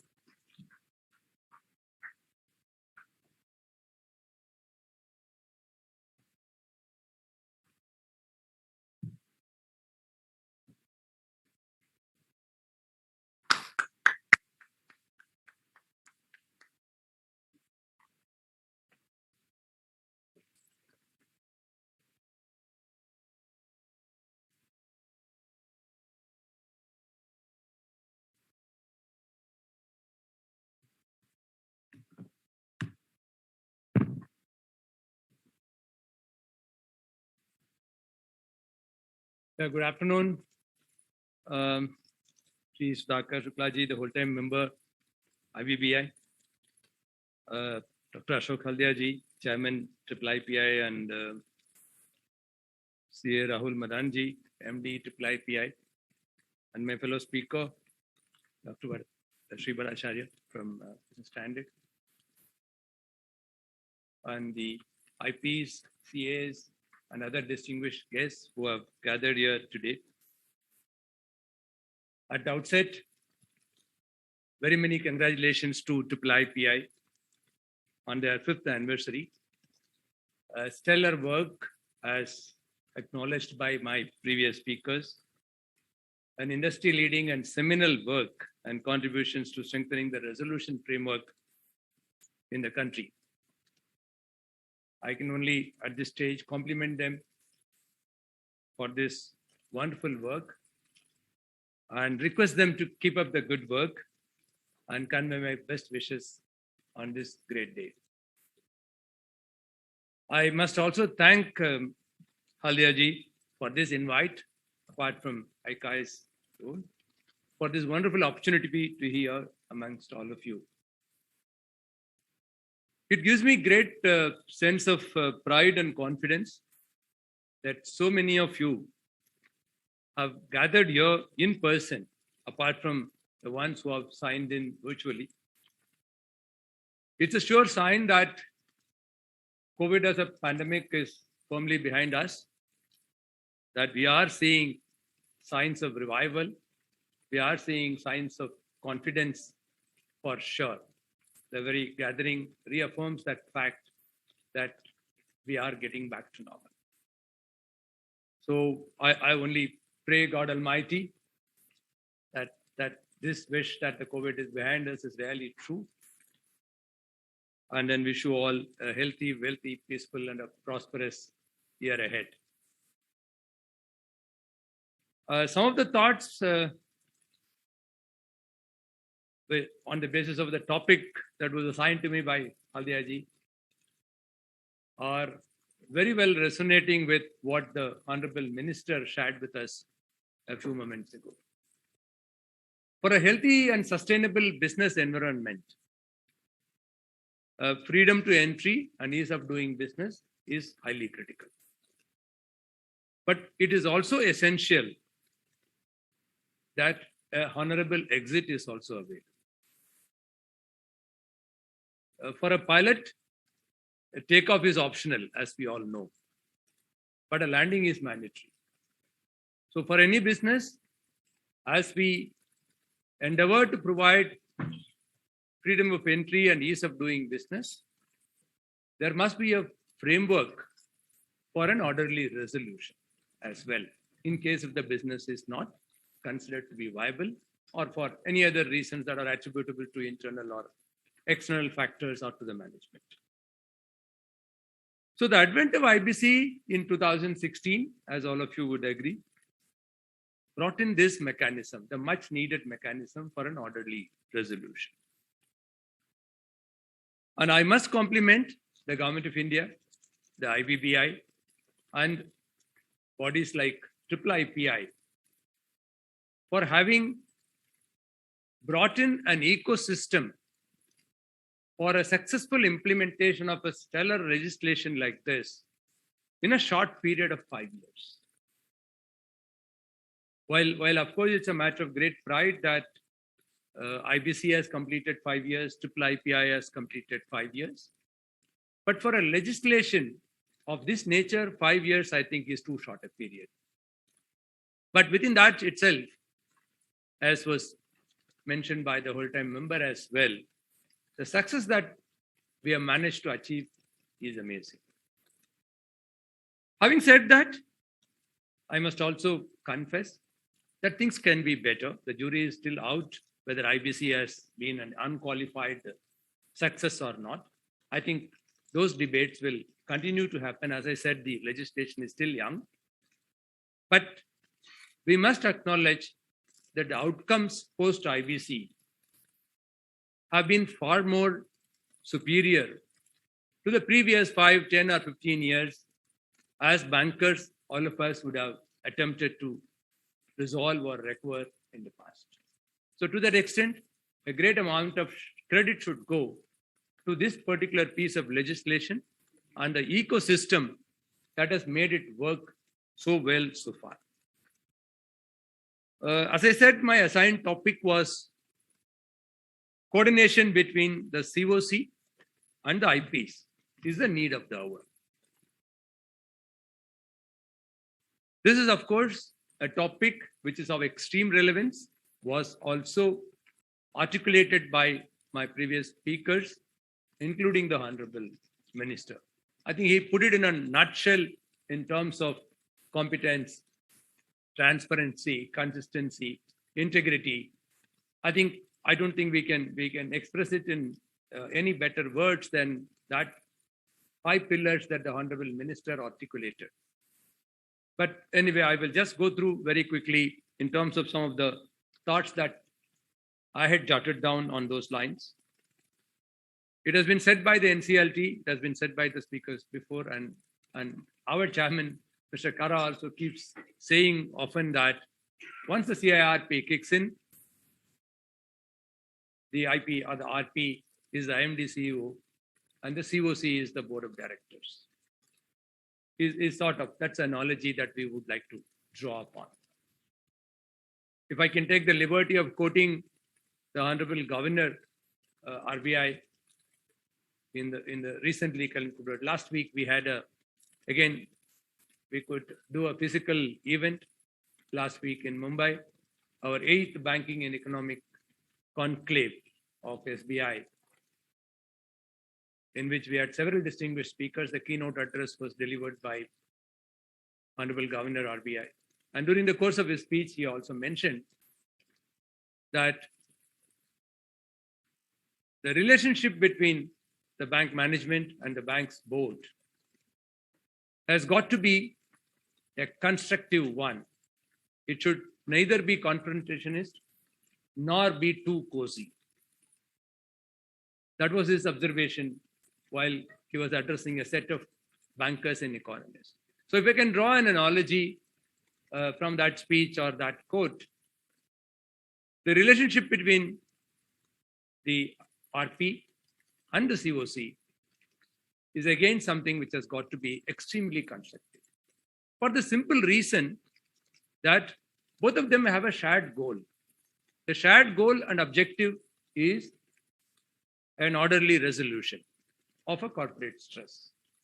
So if your goal or objective is a shared objective, obviously that you will work hand in hand to ensure that that objective is achieved in the most efficient manner.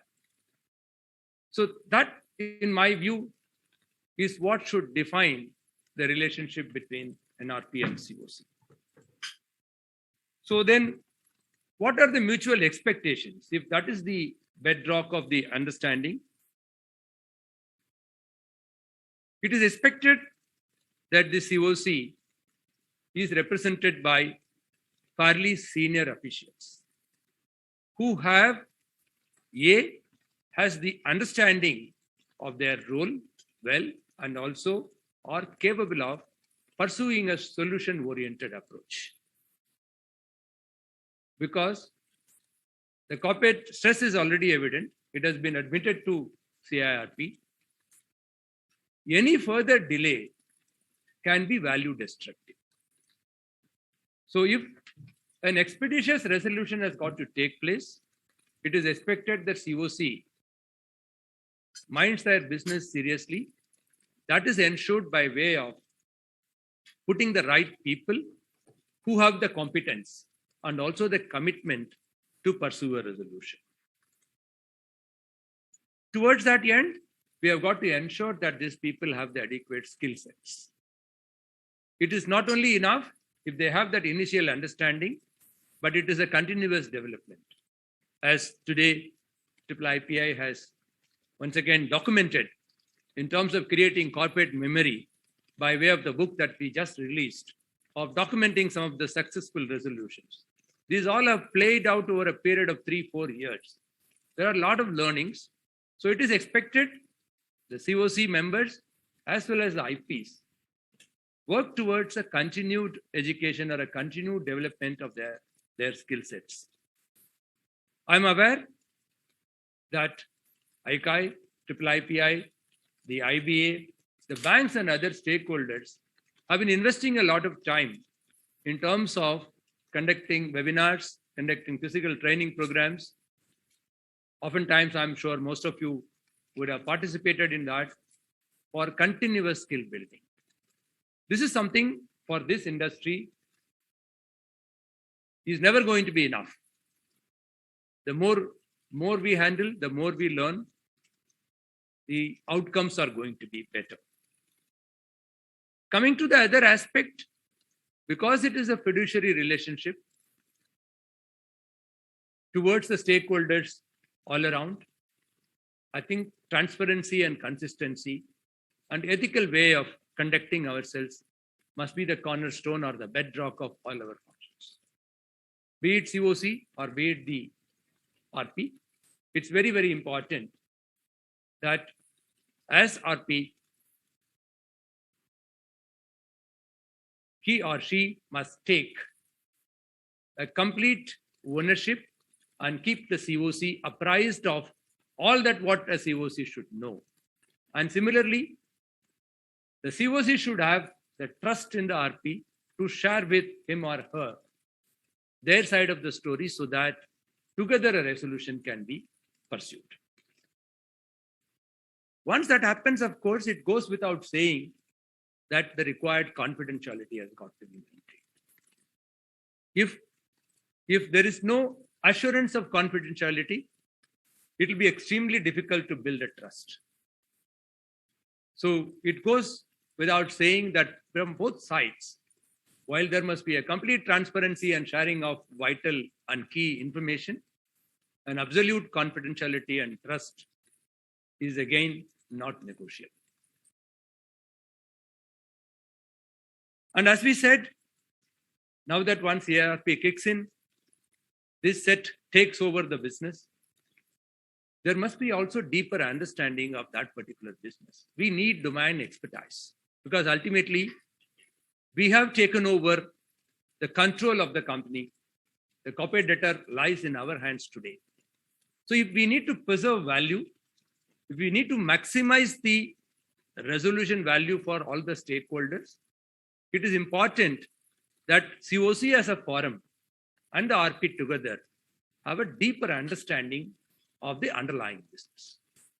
The nuances have got to be understood so that this enterprise is preserved as a going concern. If that is not done, again, it will be a value destructive act and it will not be helpful. And of course, my advice to that we keep saying that internally also within the bank, that an IBC is essentially a resolution process. A recovery is incident. Of course, it pains us to read certain criticism that appears in the media as to that, X has been the haircut, Y has been the haircut, that IBC has failed in recovery. To all those friends, I would like to remind them that the very purpose of this IBC as a legislation is resolution. Obviously, as lenders, we are interested in recovery.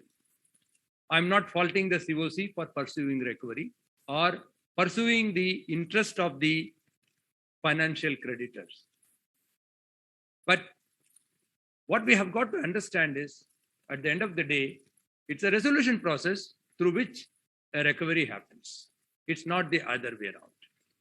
So the COC has got to understand and appreciate that they have got to conduct themselves in a fair and equitable manner, that the interest of all stakeholders, including the underlying enterprise, is taken care of. And words of advice to our Iipi is that we have to cut down on the extravaganza. We have got to keep the CRP expenses to the minimum. We have got to ensure that while certain functions, certain roles have got to be performed, we also see there's a fancy for onboarding expensive resources as process advisors, as consultants, and as the expenses that are being incurred. So my request at this stage would be that we do not want you to be cutting corners. But at the same time, by the time an enterprise gets admitted to a CIRP process, there is already a certain amount of value erosion. Substantial amounts are stuck from the secured financial creditors, unsecured creditors, from the operational creditors. So if, as RP, there are two ways that you could enhance value for the stakeholders. One is by way of maximizing the value. Another is by way of controlling the expenses that we incur as part of the CIRP. So we could do that to that extent, an upside of that, whatever value that gets realized accrues to us. And the last piece of thing, as far as RPs are concerned, by way of a reiteration, that we expect absolute integrity and consistency in terms of the decision.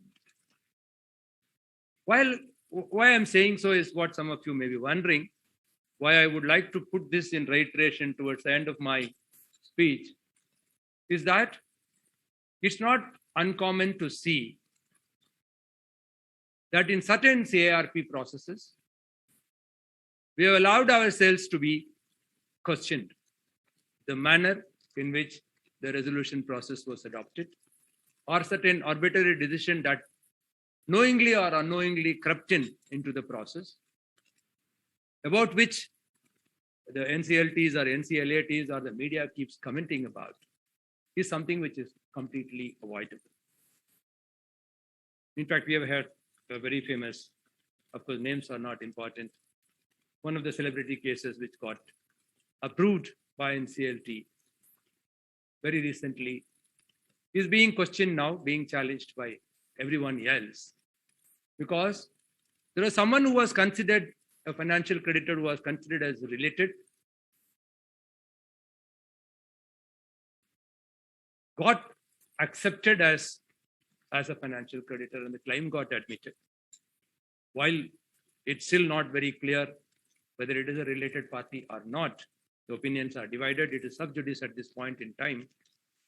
But that one single act of that being admitted has completely tilted the scale in favor of that particular financial creditor, where we have seen someone who came up with the least financial bid got recommended and approved as the successful RA. So we are opening ourselves to scrutiny. The COC, the RP, and to some extent even the NCLT itself tomorrow can become a butt of criticism in the media that we are not conducting ourselves in a fair and consistent and transparent manner. It's a quasi-judicial situation being watched by all around us. So we have got to be extremely fair, consistent, and transparent. and that we have got to ensure that we don't open up ourselves for a criticism later on. This is something which I would expect RPs and COCs together to do it, and that is possible if only you have a deeper understanding and commitment to the cause, and also handle it in a collaborative manner in which the means also is justifiable towards the end. Ends are important, but it is also important that means are justifiable. Ends alone just does not justify the means. So that's the last piece of advice that I can give as far as the expectation, the mutual expectations of RP and COC. At the end, I can tell you that as Honorable Minister also mentioned, that you are all in the cusp of a great opportunity. Setting up a new business is fine, but then preserving a business that has got into a stress and reviving it is a noble service in itself. Because you are preserving employment, you are preserving the economy, as Honorable Minister very powerfully articulated. So that there is an opportunity for each one of us as part of COCR or as RP or as part of the ecosystem players, whatever role that will be performed as part of a CIRP process. There's a great opportunity for preserving enterprise, preserving employment, and helping the economy nurture back to its health. So that is the opportunity that's in the hands of all of you. If we could consider ourselves as lucky to be part of this process, I'm sure that great amount of opportunities are awaiting at your doorstep. So with this, I once again compliment Iipi on its anniversary. So may you all see many more happy anniversaries. I wish to be part of each one of those celebrations. Wish you all good luck and Godspeed. Thank you.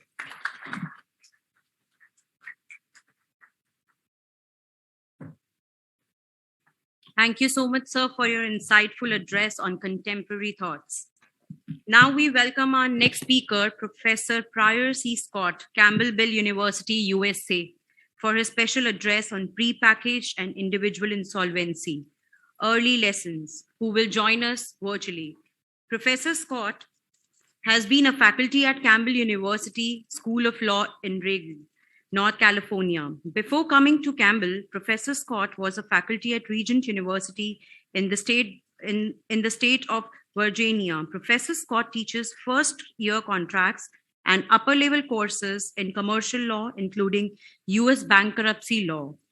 In 2019, Professor Scott was a U.S.-India Fulbright Research Scholar posted to NLU Delhi, where he conducted imperial research on the implementation of the IBC. Together with his NUL professor, Dr. Risham Garg, they jointly authored a paper titled Differential Treatment Among Creditors Under India's Insolvency and Bankruptcy Code, that was published in the American Bankruptcy Law Journal in 2020. Over to you, sir. Well, thank you, Mary, very much for those kind words of greeting, and thank you to the Iipi of the Indian Association of Cost Accountants. I remember your organization well. It was one of the organizations that assisted me in my research work while I was in India in 2019. And all of the Iiipis were very valuable in my work, and I appreciate the service that they rendered to me then and continue to render to the insolvency professions and the insolvency practice in the great nation of India. I'm speaking to you today not from my campus, but rather from a hill station in the state of Virginia, where I'm spending the American Thanksgiving holiday with my family. So I will keep my remarks brief and I hope very helpful to give you an insight into the practice of prepackaged bankruptcies in the United States under our bankruptcy code, as well as a few words about the individual bankruptcy, which has been part of the American bankruptcy system already since the 19th century, since 1898, in fact. It's gone through many iterations and revisions over the course of the past century plus, but nonetheless, we have a long-standing practice of providing financial relief to individuals in the United States. But before we turn to that, my comments has been requested with respect to the use of prepackaged bankruptcies under the United States Federal Bankruptcy Code. And the bankruptcy code that it exists in America today is a product of the Bankruptcy Reform Act of 1978. So, our substantial revisions took place already in 1978. And even then, with the bankruptcy law that was enacted by our Congress at that time, provision was made for something like a prepackaged bankruptcy. Now, it is certainly the case that not until recently, and certainly by recently I mean the past 20 years, that prepackaged bankruptcies were very common within our federal bankruptcy system. And even within the past 20 years, it's really been since the year 2012 that these have taken place with any great regularity, and they are very common today. It's not to suggest that they are the majority of corporate resolution filings are prepackaged in form, but many of the most successful ones are. But before I begin to talk even more about prepackaged bankruptcies in the United States, I want to give you a very, very brief review of the nature of our bankruptcy code as it deals with corporate debt resolution, where there is not a prepackaged form. And our system is quite different from the IBC in that it is far more judicially driven, and it is far more interested in bringing all stakeholders together. It does that through a very complex process of classification of creditors, voting, and then ultimately tabulation of those votes, and then significant hearings before the bankruptcy court with respect to confirmation of a bankruptcy plan. This very detailed, very complex, and as it turns out, very expensive route is a holdover, if you will, from already the first federal corporate bankruptcy laws, which were enacted in the 1930s during the midst of the what we call here the Great Depression. And that was a time at which there was little experience with corporate insolvency at a national federal level. The United States is one of the first countries to be able to do this, and at least in an organized way. And it was put together in a format that suggests perhaps an over-interest in the democratic elements, if you will, of corporate reorganization. And having done that already in the 1930s, that was part and parcel of the 1978 bankruptcy code. This system works well where there are a large number of engaged and involved creditors. Financial creditors, of course, have always been well represented in any form of corporate reorganization. They are professional lenders and do so with great sophistication.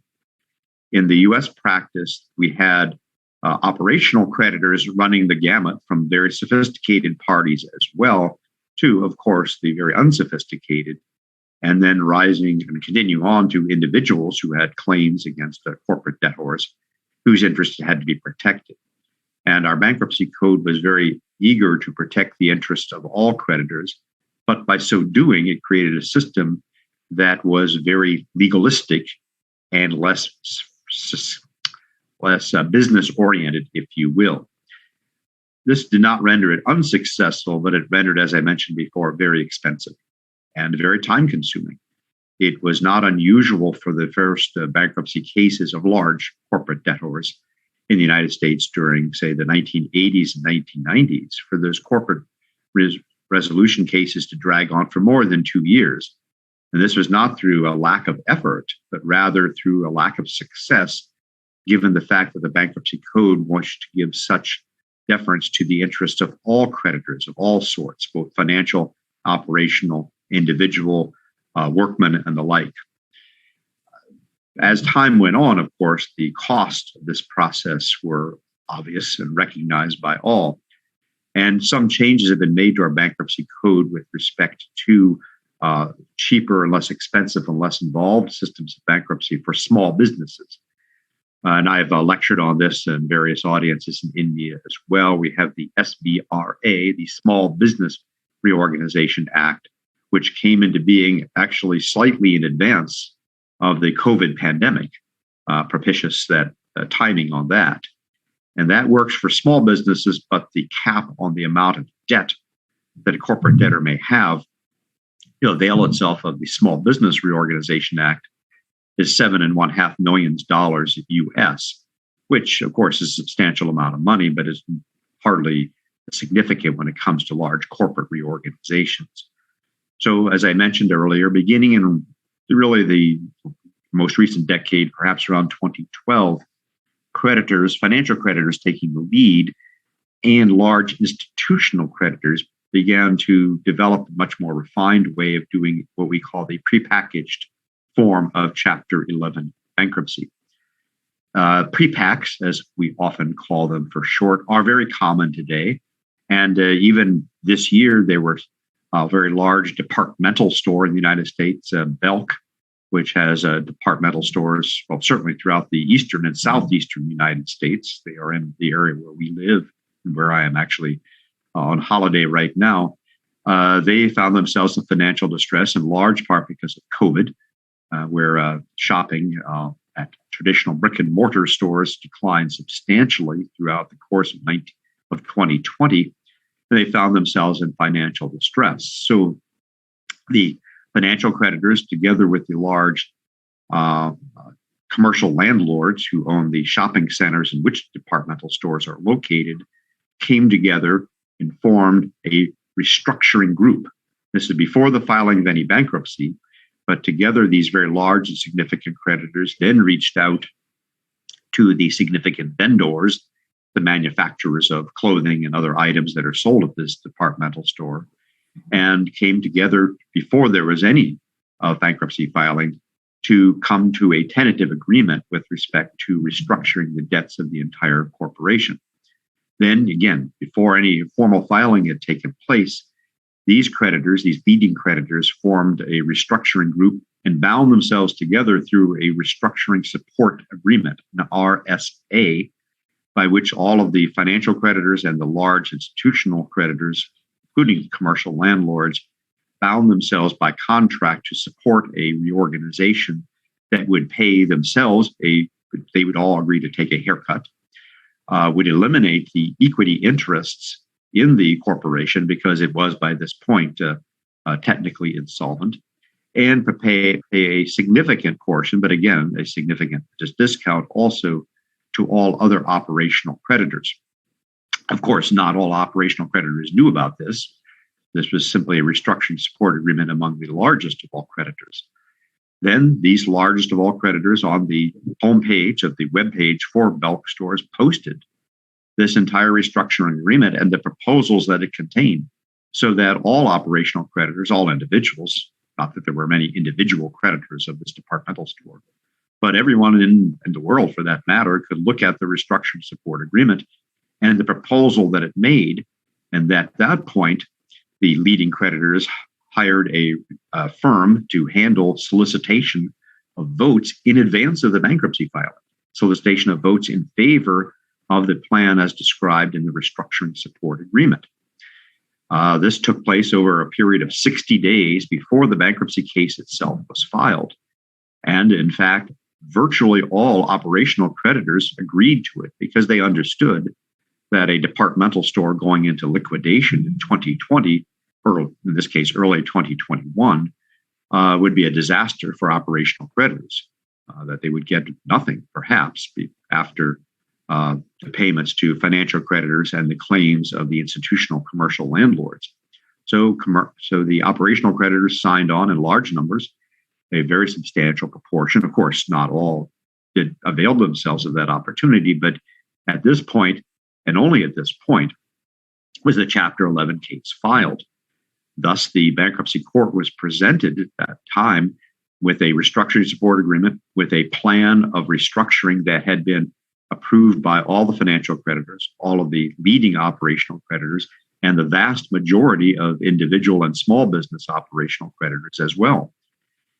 The number of ballots cast pre-bankruptcy in favor of this plan of reorganization exceeded the requisite number to approve a plan of reorganization within a typical Chapter 11 case. Thus, the bankruptcy court was presented with what would appear to be a fait accompli. That is, there was a total restructuring proposal that made sense, with respect to which almost all creditors had already expressed their assent. There was one institution, however, one creditor, one representative that objected to this. And within the United States system, there is nothing that corresponds directly to the IBBI, but the closest would be the Office of the United States Trustee. And it's the job of the United States Trustee not to act as a trustee in the sense of representing interests of creditors, but rather as a trustee of the bankruptcy process itself. And the United States Trustee objected to immediate confirmation of this plan of reorganization, notwithstanding its substantial support, arguing that not all creditors had agreed, and perhaps not all creditors fully understood the nature of the restructuring that had been proposed before the bankruptcy. In response to that, the leading creditors agreed to permit any operational creditor who later, within 30 days, who later objected to the process to be heard, and that objection to be considered by the bankruptcy court even after the bankruptcy plan, the restructuring plan, was approved. And the bankruptcy court agreed with that. Thus, within 4 days after the filing, the plan of restructuring, to which most creditors, by far the largest number of creditors, had expressed pre-bankruptcy assent, that plan was approved by the United States Bankruptcy Court with a reservation of rights to operational and any other creditors who had felt that they were aggrieved by the speed of the process. In fact, for those 30 days after plan approval, and even after a second round of notifications, direct notifications from the reorganized debtor, not one single operational creditor filed an objection. Thus, when all was said and done, the entire process within the bankruptcy court itself took an entirety of 4 days.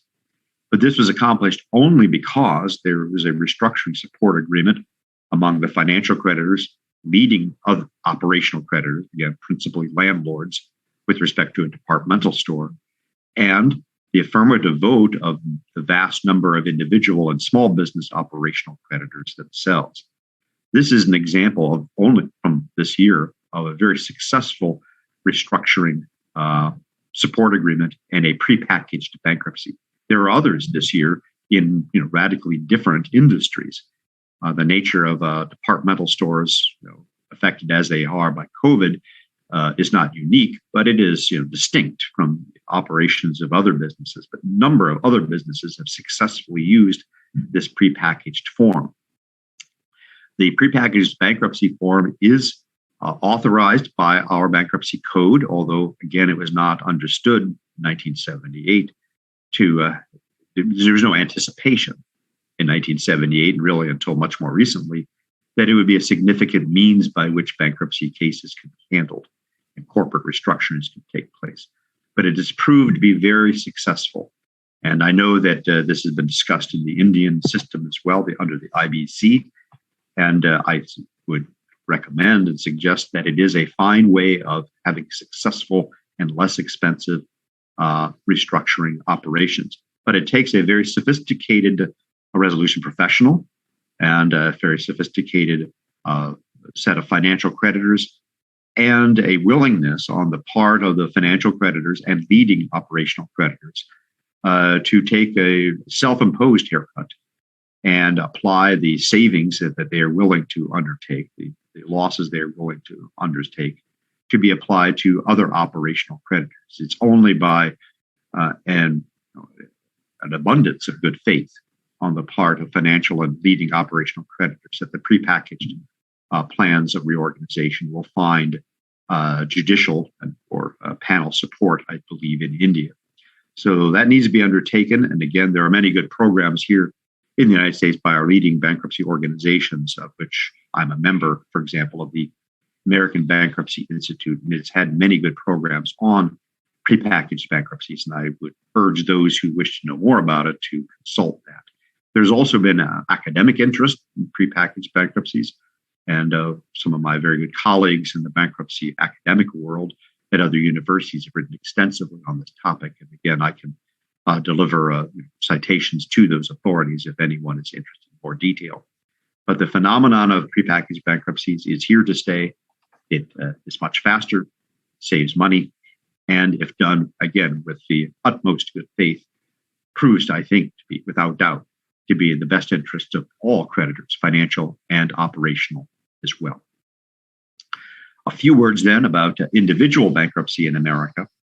As I mentioned, the United States was, I believe, the first nation in the world to have a system whereby individuals could seek voluntary bankruptcy relief, voluntary insolvency, surrender of assets, and a discharge of the remaining indebtedness. And this took place in the United States actually even earlier than 1898, already in the year 1840. And this was exceptional because bankruptcy, the common law system in England, had always been a creditor's remedy. But for the first time in the United States, as the first nation in the world to provide it as a means for individual debt or relief. The Bankruptcy Act of 1840 was short-lived, and it was replaced ultimately by the Bankruptcy Act of 1898, which indeed was centered on individual insolvency relief. And this remained in effect until 1978 with the enactment of the Bankruptcy Reform Act and the Bankruptcy Code of 1978. But the practice as it had existed since 1898 was absorbed into and reworked within our Bankruptcy Code of 1978. And our individual bankruptcy has proved to be very successful as a means by which of relieving individual crisis that can take place, often due to uninsured and unexpected illness, job loss, or divorce and the infirmities that follow upon the separation of a married couple with children. So that it has proved to be very successful in the United States, has in fact reduced its utility, has reduced the number of individual Chapter 7 cases. In other words, creditors in the United States, creditors of individual debtors in the United States, fully understand that their debtors, their individual debtors, may seek bankruptcy relief. And rather than proceed through that process, individual creditors in the United States, including those who lend against home mortgages for purchases of homes, those who make loans with respect to automobiles, which of course is another great source of individual debt in the United States, at least, they are often willing to work with their individual debtors by extending payment terms, making some limited number of payment forgivenesses and the like. They do this because they know the alternative is to have that individual seek bankruptcy relief and discharge the indebtedness in its entirety. Now, so it is the case that the number of individual bankruptcy in the United States, notwithstanding the reality of COVID and the great disruptions that has caused, the number of individuals bankruptcies in the United States is not particularly great. So we are now faced with a situation where the substance of the success of the bankruptcy, Chapter 7 individual insolvency bankruptcy in the United States, the very success of that has proved to make it less necessary. Now, I do not want to suggest that we do not have many hundreds of thousands of people filing individual bankruptcies within the United States every year. We do. And they proceed expeditiously. The individual consumer bankruptcy bar in the United States is very efficient, making use of technology and legal assistance to do much of the groundwork, if you will, for individuals. And individuals can file a Chapter 7 bankruptcy in the United States for legal fees of perhaps $1,500, as well as then court costs associated with that. These fees are relatively low within the United States system, the economy that we have here, and they are generally funded through individuals and some last-minute savings, perhaps contributions from family members or other friends and the like. So we are very successful in our Chapter 7 bankruptcy case, but part of that success is due to the fact that we've had experience for well over 100 years, and we have a well-trained bankruptcy, individual consumer bankruptcy bar, and a very efficient system. Exporting that to a nation as large as India would be daunting. And the background and the facilities and the resources, of course, it'd be a great demand on the Indian system in order to be able to step up to do what we do here in the United States. But I would think without, based on my experiences in India, that some kind of individual bankruptcy, which is, of course, is part of the IBC, should be notified when it can be done. I have I'm not operating under no illusions about how challenging that will be, but I do believe that at some point, particularly once the COVID crisis has resolved itself, that the government of India should go forward with that, and I hope it can be done successfully. And I'd be pleased actually to return to India to observe that process in action. Excuse me while I have a sip here. So I hope those comments are helpful, especially with regard to the prepackaged bankruptcy and its great success, and indeed the great success of individual Chapter 7 bankruptcies in the United States is something that need not be copied, of course, in any other legal system, but it's one which shows how it can be done. And I believe there are organizations, I know there are organizations within the United States that would be willing to lend a hand with helping to increase the capacity of the systems in India to understand and deal with what would be coming if there were introduction of the notification of the individual insolvency provisions of the IBC. I hope those comments have been helpful. Again, I thank all of the organizers of this conference, and again, the government of India and the IBBI, which also provided significant support to me during my time in India. And I'm honored to have done this, and I hope my comments have proved useful and beneficial to all concerned. Thank you, Professor Scott, for sharing your words of wisdom. As the next speaker of the day, I would like to invite Mr. Paul Minister, Head Policy Insolvency Services, Government of UK, to deliver his address on COVID impact, global response, and the road ahead, who has joined us virtually. Good evening or good afternoon to you all. I hope you can hear me. My name is Paul Bannister, and I am the Head of Policy at the Insolvency Service of the United Kingdom. I was really delighted and very honoured to be asked to speak to you on this auspicious occasion, the 5th anniversary and foundation day of the Indian Institute of Insolvency Practitioners. And I know the anniversary also coincides with the 5th anniversary of the introduction of the Indian Bankruptcy Code. It's fascinating to watch from a distance a very positive strengthening that the Indian insolvency legal framework is going through, including the latest pre-pack insolvency resolution for MSMEs, which Scott has just spoken about.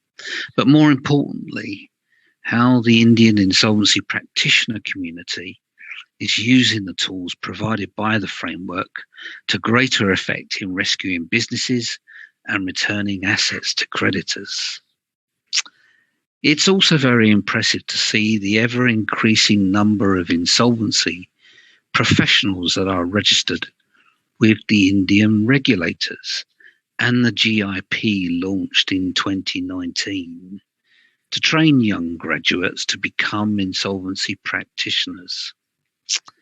Insolvency is rarely a first choice career for young graduates, and I very much applaud this effort. We in the UK, it's quite a niche profession, and we're always trying to find ways to bring more and younger people and from a wider diversification of the community into the profession. While most of the world is beginning to come out of the grip of the pandemic and the many temporary measures that our respective governments have had to implement to help business and individuals get through the pandemic and recover from it, they're beginning to be phased out to allow the functioning of our economies to return to a more normal operation. But it is worth just reflecting briefly on just what we had to do and the challenges that lay ahead for us, including for our respective insolvency practitioners and their regulators. Most economies, including the UK, I think implemented very similar types of measures that covered both fiscal and regulatory.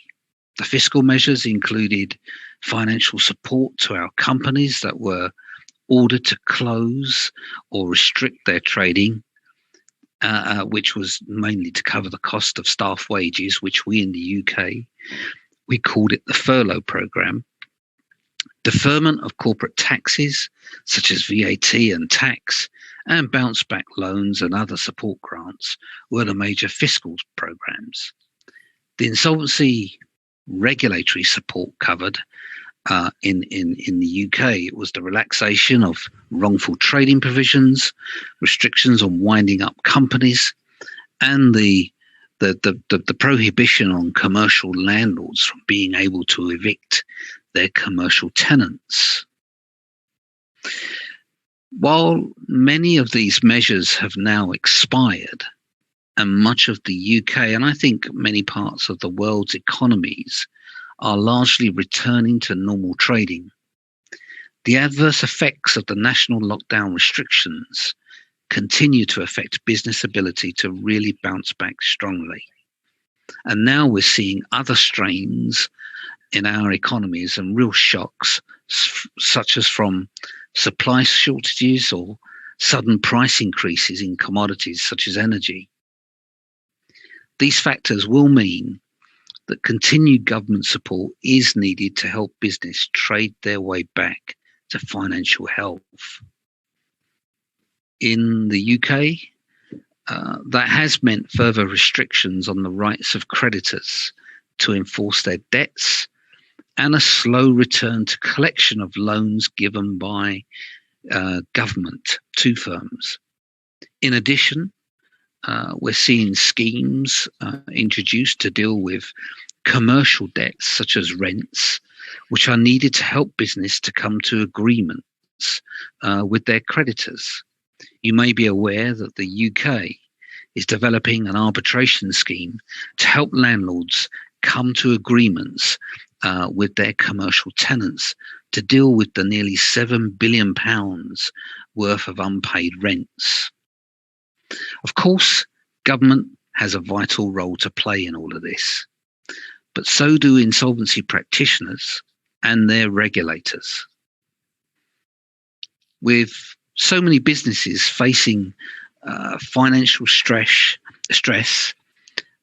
pressure from aggressive creditors, and dealing with a number of sudden price and supply shocks, the services of insolvency practitioners has never been so vital, particularly in the form of restructuring advice, the use of the rescue tools found in our respective frameworks, and when insolvency unfortunately does strike, the need to go in and clean up the mess and redistribute the company's assets to more efficient use.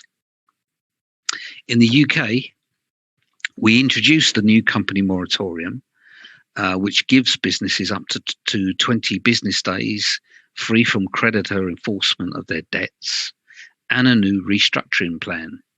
The first needs an insolvency practitioner to act as a monitor to ensure the rules of the moratorium are followed. And we're finding it quite interesting to see how insolvency practitioners are grappling with new legislative tools. It takes time, but we hope that will pick up much more in the future. A final point I'd like to turn to is the role of regulation, which is also vital, particularly for insolvency regulators such as yourselves. Upholding the standards of behaviour, trusting in the insolvency practitioner when he's holding funds and assets in trust, and having confidence in their skill, expertise and experience to make the right decisions about corporate and individual futures have never been more important as they are now. Industry and their stakeholders look to us as the regulators to ensure that those standards are maintained and enforced where necessary. It gives investors the confidence that their money and other investments are safe. But an agile regulator, one that's quick to respond to new events and deal with unexpected shocks, is now not just a vital one, but one more of a norm. I look at the the Indian regulatory regime with increasing confidence in its strength and ability, and one that's increasingly on a level with the world's most developed insolvency regimes. The Indian Institute of Insolvency Practitioners should be proud of its development and achievements, and I very much look forward to. Can you still hear me? To continuing our cooperation and help each other in the coming years. Once again, I would like to congratulate you on reaching this landmark anniversary, but remind us that there is always more to do in our economies that are having to respond to ever-increasing challenges. But I know that you will rise to these. Thank you so much. For sharing your thoughts on the relevant subject. Now we welcome our next speaker, Shri Iipi Bhattacharya, Executive Director, Business Standard, for his special address. Mr. Bhattacharya is an experienced economic journalist with over 4 decades of rich experience in print media industry. He set the bar for business reporting as Chief of Bureau at Economic Times in early 90s. He then went to become the editor of Pioneer and Business Standard. He is currently Business Standard editorial and executive director and a writer of long-running column at Raisina Hill. A newsperson to core, he wrote a book on India's disruptions published by Penguin in July 2019. The Rise of Gulit, 12 Disruption That Changed India. I request Dr. Ashok Haldia, Chairman Iipi, to present the souvenir to Shri Bhattacharya ji before his address, please.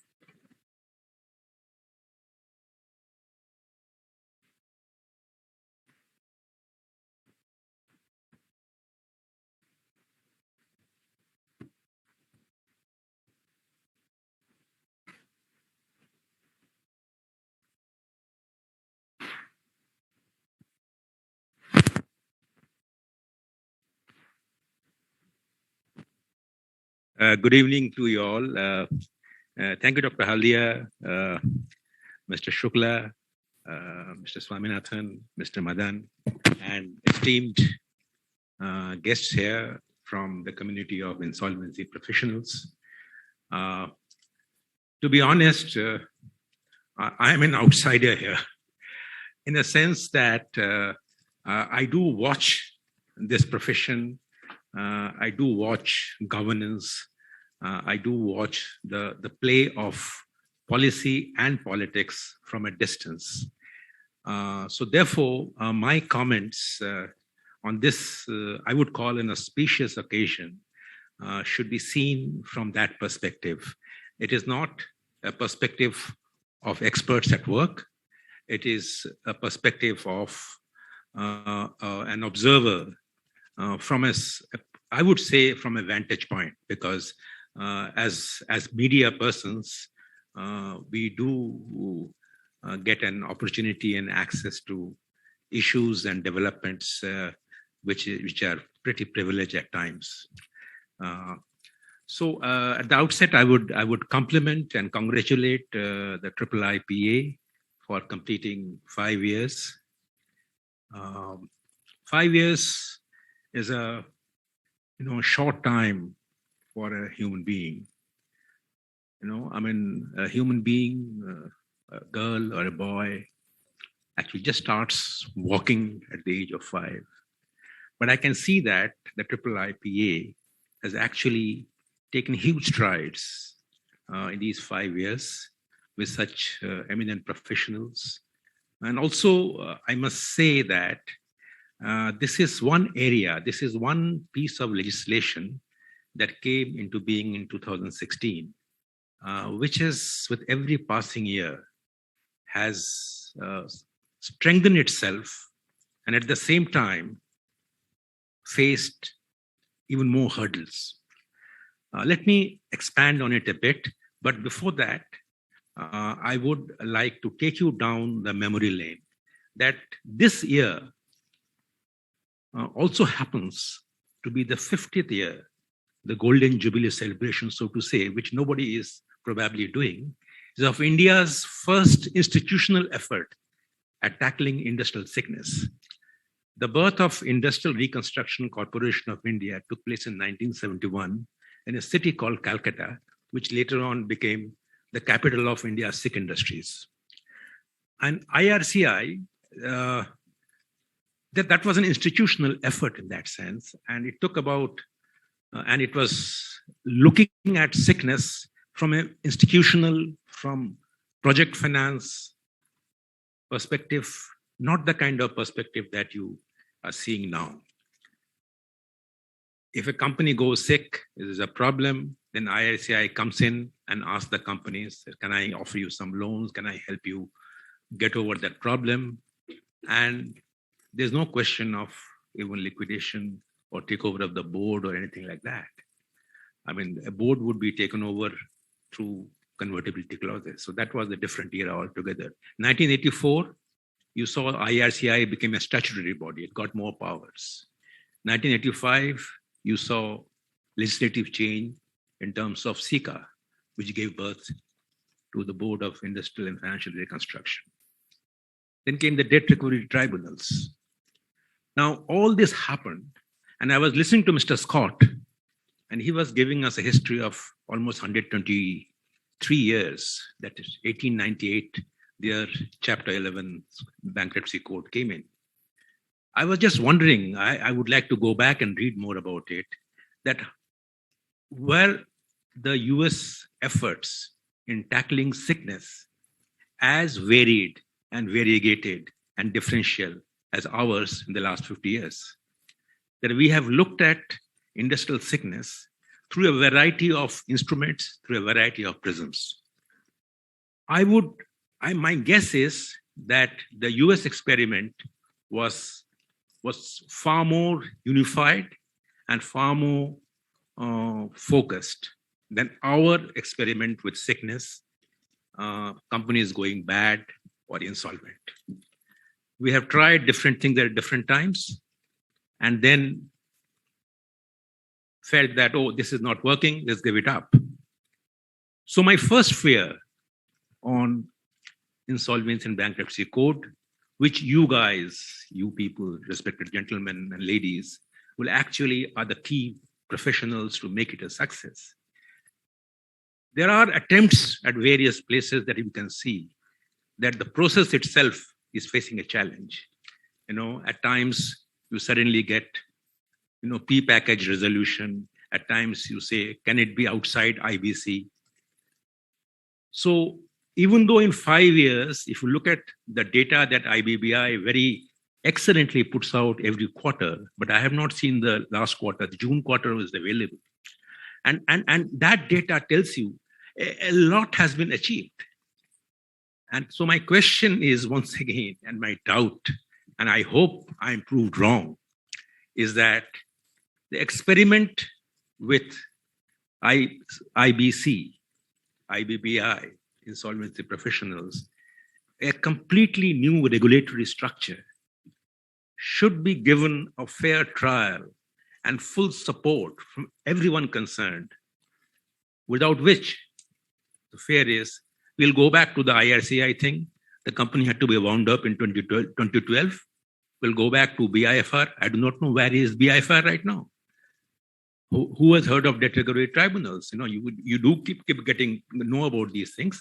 So every effort has to be made that we have got a good piece of legislation. IBC 2016 may have many flaws, but it is your best bet to tackle industrial sickness, insolvency. That's point number one. And I say this and I repeat it because I do see a trend of thoughts in some circles where, well, IBC is good, but why can't we have something outside it? My fear is that if that train gains ground, the country as such and the profession as such will stand to lose.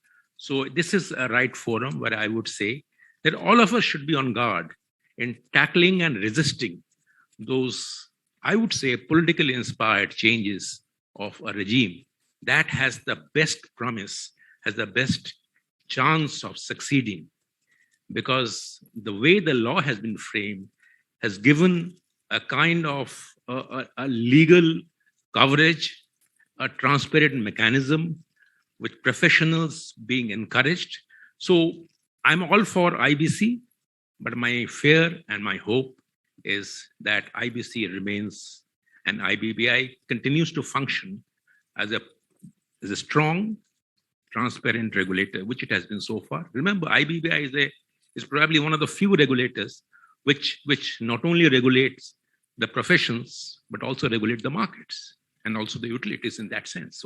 So it's a very important regulator, and this structure should remain intact. Can be improved upon, but that's my point number one. Point number two, and that's where I'm coming, and since I'm talking to professionals like you here, I would say that while as a society, as a political system, we need to preserve IBC as professionals. What is it that should be on top of our mind? I do think there is need to focus on capacity building. And when I say capacity building, there are two kinds of capacities. One is a simple question of numbers. Dr. Haldia was telling me that this group accounts for almost 65% of the total insolvency professionals in the country. Now, is that enough? If you look at the track record of the resolution of cases, the delays that are taking place more than 20 days, how much of it is due to the lack of professionals or how much of it due to the various procedural delays? So is there a study available to show that the capacity issue has been addressed? And are we creating the necessary numbers of insolvency professionals, which are the key linchpin in this entire game? So that's point number one. Point number two, from the capacity I go over, is what kind of autonomy does the group of insolvency professionals enjoy? I am no one to pass this final word on this, but what I understand is that when the insolvency professional offers the advice, and once it goes into the due process, the courts take over. Now, what is the equation between the IBBI vis-a-vis the professionals, insolvency professionals, vis-a-vis the court? My reading is that area is still a little unclear, and it has to be addressed in the sense that the insolvency professionals do not lose their professional autonomy and answerability or accountability to the regulator. I mean, NCLT is a fine institution. NCLT also suffers from a capacity issue, remember this. But what are we doing to make sure that this wonderful profession of insolvency resolution people, how are their integrity, their functional autonomy is maintained? Number three is an obvious point, that as an institution, I would say that what are we doing to a constant process of training, retraining with the idea of skills upgrade. The profession is changing, the businesses are changing, business models are changing. I'm sure the nature of the sickness will also change. We are talking about e-commerce, talking about companies that are promoting cryptocurrencies. There are 400 startups who are dealing only in cryptocurrencies in this country right now. Now, when they go sick, where do they go? What happens? There are bigger risks. So is there scope for the insolvency professional group to focus more on internal skills upgrade so that they stay in tune with the world of today? Fourth point, and I have only one more point because I know I'm the last speaker and all of you are very, very tired, and so I will be brief, is the need for environment management. we are a very, what should I say? We are a vibrant democracy and a country with a tradition of rich, deep politics, and every Indian at heart is a politician. We are, everybody. And what is politics? Politics has got a very strong and positive connotation too. Politics is necessary to resolve differences. As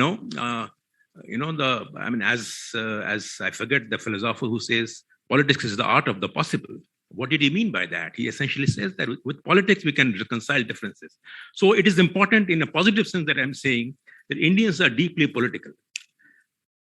I do see that since 2016, the way the Insolvency and Bankruptcy Code has seen various amendments, changes, and everything, there are very good changes, very good amendments, but there has always been a fear of that politics coming into play and politics trying to reconcile differences that need not be reconciled.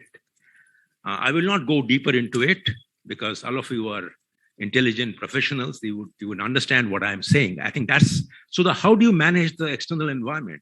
How do you make sure that the integrity of the law is enhanced, not undermined or diluted? The final point I would make is that a point that Mr. Swaminathan referred to, which is about the media outcry about haircut. I think a time has come where we must recognize that the haircut is not as much of a concern as the time by which you resolve it. If only you can bring down the time, the periodicity of resolution to a period that is stipulated in the law, my reading is that haircut will cease to be a controversy. Today, what is happening is because these resolution processes are taking much longer, by and large, on average, because of the backlog issues coming in, liquidation is more than resolution. Am I right in that? Liquidation is more? Yeah. That's true. I mean, which is the old one or that's true. So if those issues are tackled, I don't think, Mr. Swaminathan, haircut will be a concern. So I think I have said my piece, as they say. And once again, I would thank Dr. Haldia in particular for inviting me here. And I sort of benefited a lot by listening to all of you here. And once again, my compliments and congratulations on completing the 5th year, which also coincides with 5 years of IBC and 5 years of IBBI. Thank you very much. Thank you.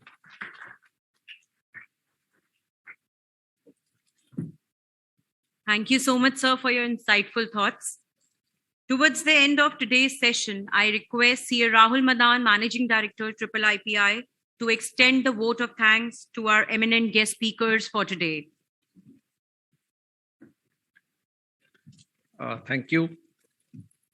Incredible special addresses indeed. And we frankly could not have asked for more. A lot as food for thoughts available in front of us. But just to point out few of the key takeaways in my own words, I can say that given the public interest as the overbearing theme, the success of insolvency profession stands on the pillars of trust, transparency, and ethical conduct of stakeholders. In this direction, Iipi actively focuses on development of ethical standards and best practices to be followed by our members. COVID has caused havoc to economies worldwide, which has also made all of us to be more mindful, innovative, and technology savvy. In fact, with us we have MD NESL PDA that he has launched, and thanks for joining us. The future dispensation may come soon on individual insolvency, cross-border group insolvency, and more needs to be done, however, in terms of mediation, arbitration, and out-of-court frameworks. PPRP is a step in this forward, and more needs to be done. In terms of other key points, learning from past mistakes, continuous quality improvement, following best practices, and ethical conduct by the stakeholders are the way to go. And it is my firm belief that we all as the stakeholders, if focus on attention on the right inputs in terms of our thought processes, our actions, the output in the form of resolution with value maximization will surely come through. With these positive thoughts, many thanks to our eminent guest speakers today, Shri Sudhakar Shukla ji, whole-time member IBBI, Mr. Paul Bannister, Head Policy Government of UK, joining virtually from London, Shri J. Swaminathan, Managing Director, State Bank of India, and Shri A.K. Bhattacharya, Executive Director, Business Standard, and of course, Dr. Ashok Haldia, our Chairman IIIPI, for their time and effort in sharing their wisdom in this particular momentous occasion. Sirs, we would keep looking up to your blessings in future and for your continued guidance. Thanks to our participants also joining virtually and physically across length and the breadth of the country for being a great audience and being with us and making this occasion really a memorable one. Thank you. Good day. Yes, and of course to the team at IIIPI who has been tirelessly working towards making this event a really good one and memorable one. Thank you.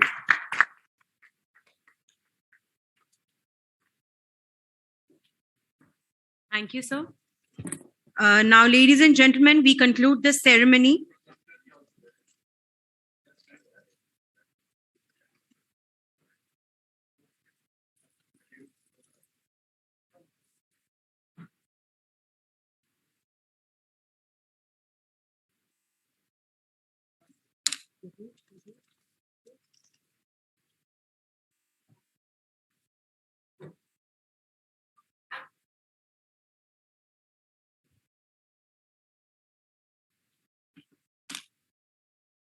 I request everyone to stand as we play the national anthem at the end to conclude the ceremony.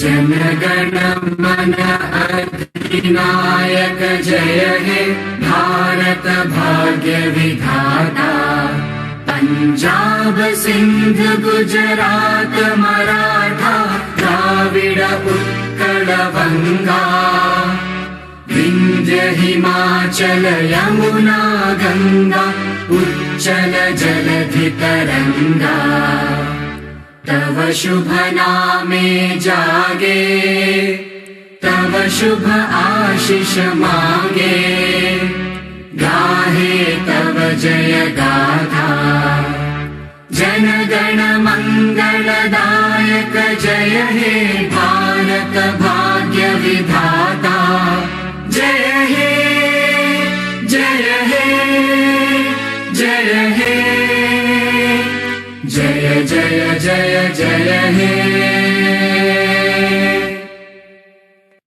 Thank you everyone for joining us virtually and physically for this evening. Thank you.